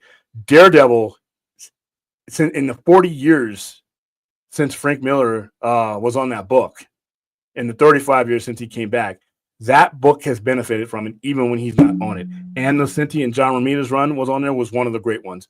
Bendis' run was on there, was one of the great ones. And they all came because of Frank Miller set the standard of Daredevil storytelling. So I think he could do the same thing for Spider-Man for years to come. All right, guys, I think I've covered all my thumbnails. I wanted to keep this a compact show. I went a little bit over, but that's it. That's all I got. Thank you for all your contributions throughout the day. Thank you for some of you who donated to the cause, spread the word about the cause. I think that's the only what's in the thumbnail. But I mean, we did a watch, but did you want to say anything more about BvS? I thought I opened up the show with that. No, I didn't. No, let's go with BvS. I'm sorry. I you know what? That's because we streamed so long today about it. Yeah. 9th anniversary of BvS. I consider Batman versus Superman to be one of the greatest comic book achievements, period. And I've seen every comic book movie. That is not a lie. That is not an exaggeration. I have seen, or made it a point to see, every comic book movie. I may not have seen them in the theater. I may have Blue Beetled them, but I have seen them. So even the ones I don't like, the ones I think are horrific, the ones I think that are just not good, I think Batman versus Superman is one of the great comic book achievements that's ever been done. I think that it showed Superman in the light that Superman most likely would be if Superman or something like that were to land on this earth. It showed me a Batman that had started out with valiant and good intentions, but was worn down by everything around him to where the point where he had to find himself again. It gave me basically the Dark Knight Batman, and it gave me Mark Waid's Kingdom Come Superman, in my opinion. The storytelling in it was unfortunately beyond some people at the time. Not that you were stupid. I'm not saying because you didn't like BvS because you were stupid, but for the ones who could not comprehend what was being told because of whatever, that's unfortunate. Right down to the Martha scene. I to this day, 2025, I get people making fun of that, and I have to hold my chair down because I'm like, I can't believe that I sat there and got that movement. That's actually, and I've said this while we were watching it, was my favorite line, was my favorite exchange from the movie because of what it meant. If you understood Superman and you understood Batman as they were designed, as they were created, the Martha thing was you're looking at a man dressed up as a bat that brutally beats people up because of what happened to him. What happened to him when he was 9, 10 years old. He became what he became because he was helpless to stop that. He didn't want anybody to become an orphan, and he didn't want anybody to feel that pain. And now he's looking into the eyes of someone who's about to become an orphan, something he became Batman to prevent. He couldn't help his Martha. He was 9, he was 10. But the fact that the way Zack Snyder used that, and when he says Martha's not going to die tonight, that's not just a word. He's doing something that he could not do.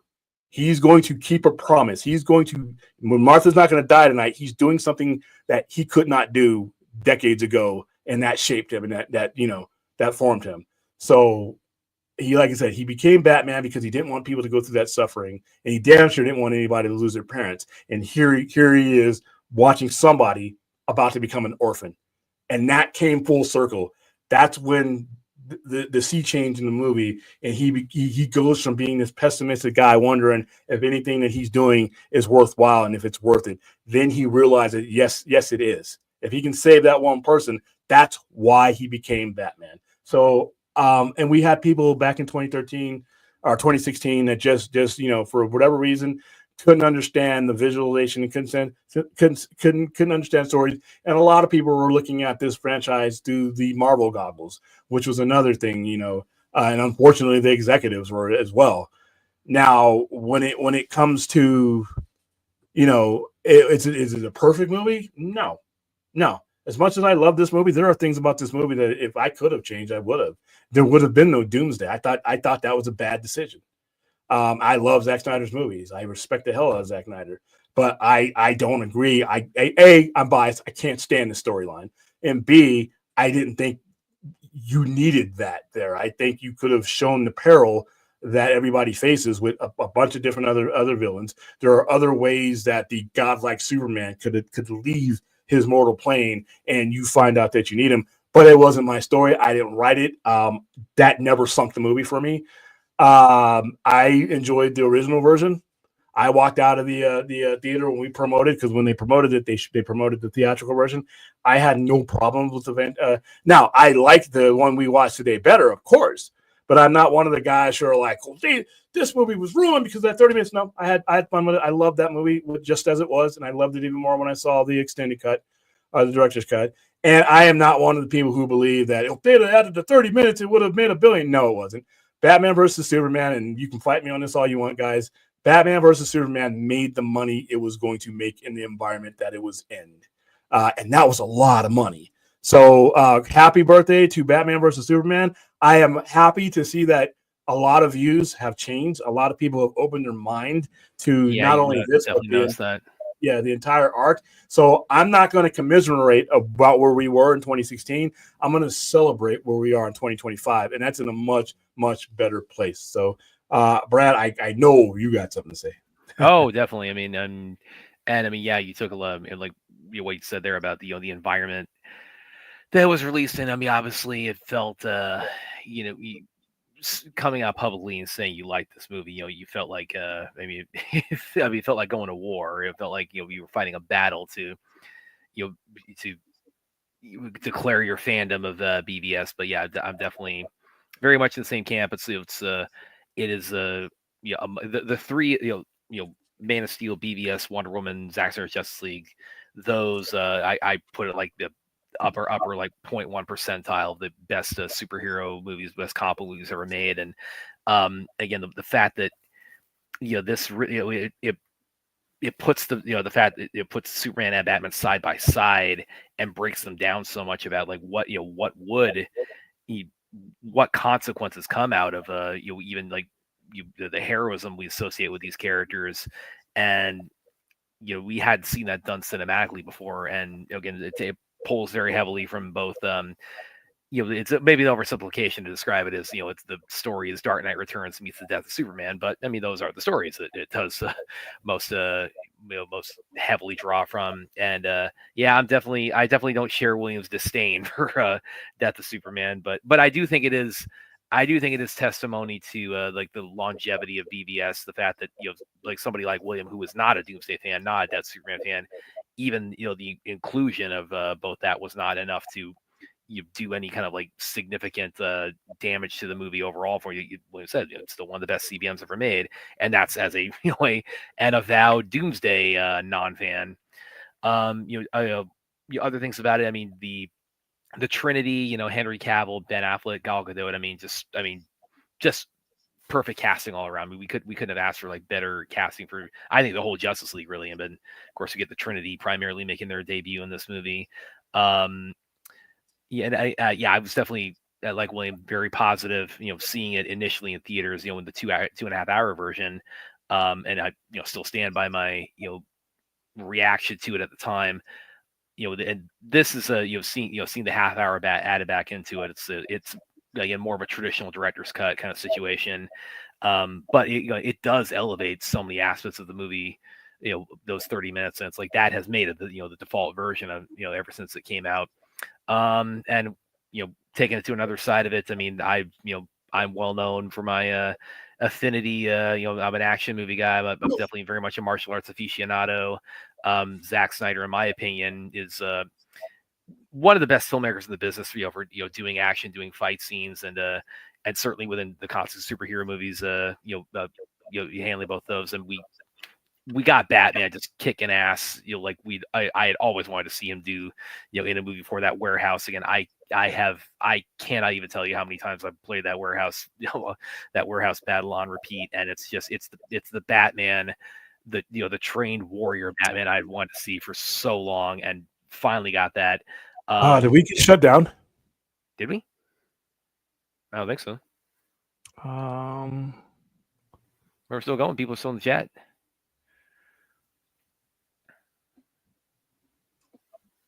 No, we're live. Wow, that was weird. It just showed that I'd been taken offline, but we're not offline.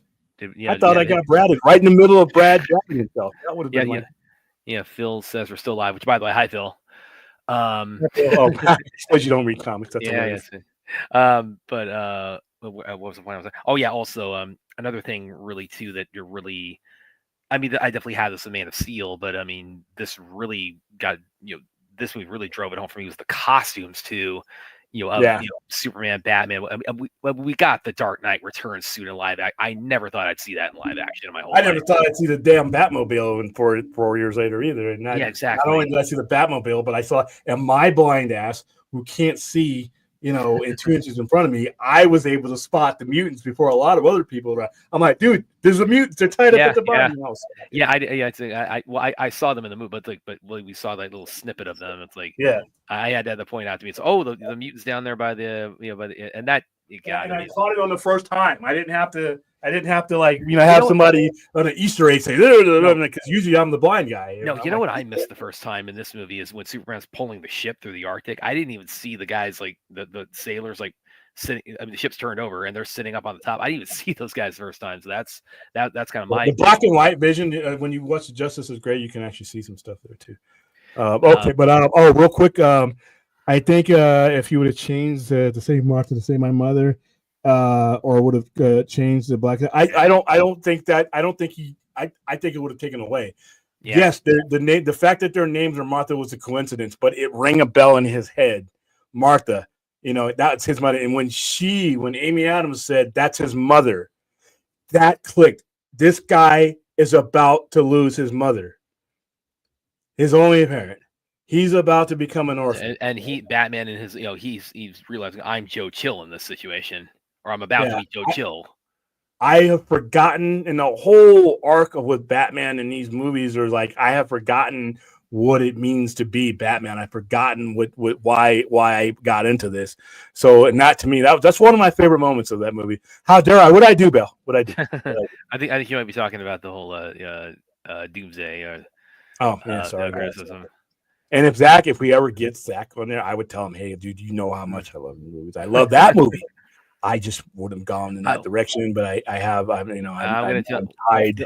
Well, Phil, I'm sorry, I'm going to Phil real quick. He is, I think, using the Death of Superman being the foundation for building Justice League is actually quite brilliant. Yeah, again, that was definitely. I know I'm in the minority. I just didn't need. I don't need the Death of Superman. Metallo could have killed Superman. I mean, there's just to use that. I think the Death of Superman, the story itself, not necessarily Zach's interpretation of the story itself, is one of the lazier stories. Is it brilliantly written and all that? No problem there.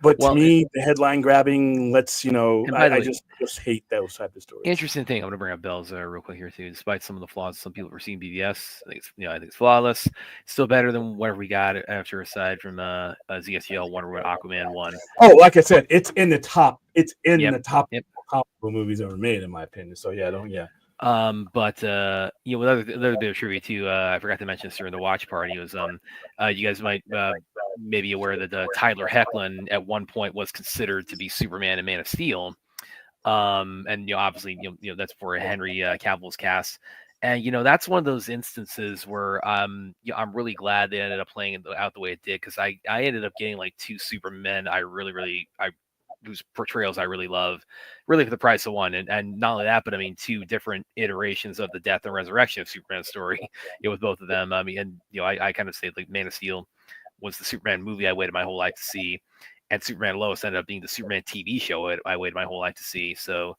and then BvS, of course, that's just, I mean, that is the the kind of like the crossover that setting up this larger universe that, again, I never thought I'd get. Yeah, and there's a lot of different ways to take that. I just think the one that got mocked, where people are like, oh, their mother's the same name, it changes everything. Yeah, it does. If you were actually watching the movie, in my opinion, that changes everything. Like I said, that was the whole full circle. That was my favorite moment, because like I said, he when he goes and starts kicking ass, he becomes a hero that he did not remember. He had gotten to the point. Remember, we talking now, how long have we been doing this? Are there any good? How many people are left? How many good guys? How many bad guys? He gets to the point where his only goal in life now is to come after Superman, because he thinks Superman it can fly the world. But that's not why he became Batman. So I love that scene. But everybody is different. But yeah, 870 million. I mean, I can't. Like I said, I will never understand. I would like I say, if I were your boss and I came up behind you and you had ruined the company because you couldn't recognize $871 million, or that is a pink slip. I'm not just going to just dismiss you. I'm calling up all my golfing homies that run other studios. I'm like, when you see these people coming, you tell your office administrator, your secretary, you're out of the office. You already have their rejection notice. You know what? I don't think we need your services, right? You let all your friends that you care about and that run companies that that you let them know that these people looked at $871 million and found a way to turn that into a lodge. You don't need these people in your life. Let's go golfing. That's what needs to happen with that one. So, another bit of trivia here too. BvS, the first Batman movie, Batman adaptation, I think, at all, to credit Bill Finger for his role in the creation of Batman. Bill Finger got screwed. Bill Finger really got screwed. Yeah, and Bob Kane never wanted to take responsibility for some of that, but yeah. He's not completely, but he's largely. Yeah, I've been hearing this with Seth Rogen, right? I've been hearing this. I might get around to it. It's on Apple. It doesn't matter which streaming service it is, because I have them all. So. Yeah, I do too. Well, it's like, of course, I mean, because it's pertinent to this, because Zack Snyder appears as himself on the show, and you just know they're going to have some fun with that. I mean, they had the fun with that. And like I said, you can kind of have fun with it now. I mean, if we were still looking for Zack Snyder's Justice League to come out, it'd be kind of hurtful when it would come out. Yeah. I think that movie coming out, not only did it kind of like take a weight off of the fandom of the people who were rooting for it, but it actually showed the people that had been hating on it. They got to sit down, and like I said last night, they got to sit down in their own privacy of their own own homes, without the pack mentality, and actually give this movie the chance that they never gave this franchise before. And I hear from a lot of these people because I purposely take people who were critics of Zack Snyder to these movies when we were promoting them. And some of those critics, I had them in here on March 18th, 2021, when we were watching it. And like I said, minds have changed. When you're not in the pack mentality and in the whole Team Marvel shit that we were doing in the early 2013s and stuff, when you view these movies on your own and nobody's around to criticize your decision, people have a different mentality when it comes to these movies. And it's unfortunate that we couldn't have had that. But you know what? I don't have a TARDIS. I don't do time travel. So, hey. And by the way, one thing also, because you guys were talking about this a bit on the Baka stream last night. It was before I came on. I didn't get a chance to say my thoughts on it, but I mean, there was talk about, about a documentary, like not like a, something like the studio, but like an actual like documentary. Like, are we ever going to see that recounting the Justice League situation and the BvS situation preceding that? And my thoughts really on that, because Dylan Junkie talked about he heard through the grapevine. There are people pitching that. I have actually heard things, myself about what. About the people like pitching like a documentary on that whole journey. Oh yeah, and I said hard pass, and you have already explained why. Well, the thing about you talked about, it's like you don't want to like relive like I was there. The ugly, and the thing is, one thing I would put out for that too, it's like if the choice were, and I think probably just about everybody would agree with me on this, is like if the choice were like if Warner Brothers or if any entity said, corporate entity said, okay, it's like you can either get the rest of the story, actually, we're going to find a way to make this happen, or you get a documentary that that a lot of the fandom wants to just absolutely tear Warner Brothers a new one. If that's the choice, I'm picking the former. I mean, that's just no brainer for me. And even for me, even without the option to complete the storyline, I don't need a documentary. I don't need this angst and grievance to become what these movies mean to me anymore. And I really think it's not healthy for that to mean that for people. Listen, the fight isn't the product. The struggle isn't the product. The assholes that we met along the way is not the product. Even the friends we've made along the way is not the product. The movies are the movies. And it's time for these movies to stand on the greatness that they are without becoming the footnote and the punchline to all the controversy that surrounded them. Zack Snyder's Justice League, I should be able to watch that without the grievances. I should be able to celebrate the 9th anniversary of BvS without the grievances. The movies stand on their own. And the fact that we're talking about them 7, 8, 9, 10 years later, that's the testament. I don't need a documentary. I don't need the attention to forever be focused on the subsurface shit that we had to deal with to get it. If you weren't there, if you weren't dealing with it, and if you weren't a fan of it at that point, be honest with you, the biggest gift I can give to you is to step into these movies in this franchise without all that. I envy each and every person that is able to start watching these movies without the bullshit. So the last thing I ever want to see is a documentary on any of that shit. Hard pass. If somebody else wants to watch it, great. I will run from it like it's the plague. Well, again, but we're getting things like the studio where it's it's almost like a satire of it. And I wouldn't be surprised, like Zach in his appearance on it, because he has I agree. he has fun at his own expense too, like we saw on the Teen Titans appearance. So it's like I wouldn't be surprised like he cracks like a Martha joke, when he is. Well, and that's fine. The jokes are fine, the humor is fine, but to dredge up and to put another, that's like putting a tattoo on my forehead, and when I want you to look at my beautiful face, what do we want these movies to be remembered for? That they were really good movies that people should have caught on to sooner, or do we want the constant conversation about anything Zack Snyder to be this stuff? And I think I'm going with let's when we talk about these movies, let's talk about how we feel about these movies in the content. Listen, there are people who built their YouTube careers on the grievance and stuff. There's enough of them out there. And and something else I thought about too, also, and I think we definitely, because the stream again, the watch party went very well. There wasn't reminiscing the scars of the past and whatnot. But one thing I've also kind of realized in the last year or two, it's like, and I'm definitely with everybody, like a lot of the behind the scenes stuff still hurts and still stuff that that I feel pissed off about. But one thing that kind of to William's point is that so much of the conversation around these, it feels like the experience of like watching these couple of movies, like it feels like it's almost like two different experiences. The talk about them, but so much of like just the debate and just the back and forth and the discourse around them. It's like the movies the experience of the films themselves like really feel it. That's almost kind of been put in the background of that. I'm doing these watch parties. It's kind of a reminder of it's like, let's get back to the idea of like we really love these movies and what was done with what's acted with these characters, and it's almost like the fight around them has like become more prominent in some ways at least when you go on social media than the movies themselves. And it's like, let's if it's a choice between that and like the long-term legacy of this saga, being front and center, it's like, I'll take the latter. Absolutely. Yeah. I like I said, I think that's what I want to remember. Like I said, I know what happened. We know what happened. I don't need to know anymore. You know what? I don't want to know anymore. I know enough.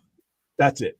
Next, when I pop in these movies and have fun with them, that's what I want to do. I came to this superhero thing. I did not come here to drive my blood pressure up. I got involved in all this to have fun, and that aspect of it just wasn't fun. And let's not. I don't need a documentary. Hard pass on that one. So all right, guys, that is it.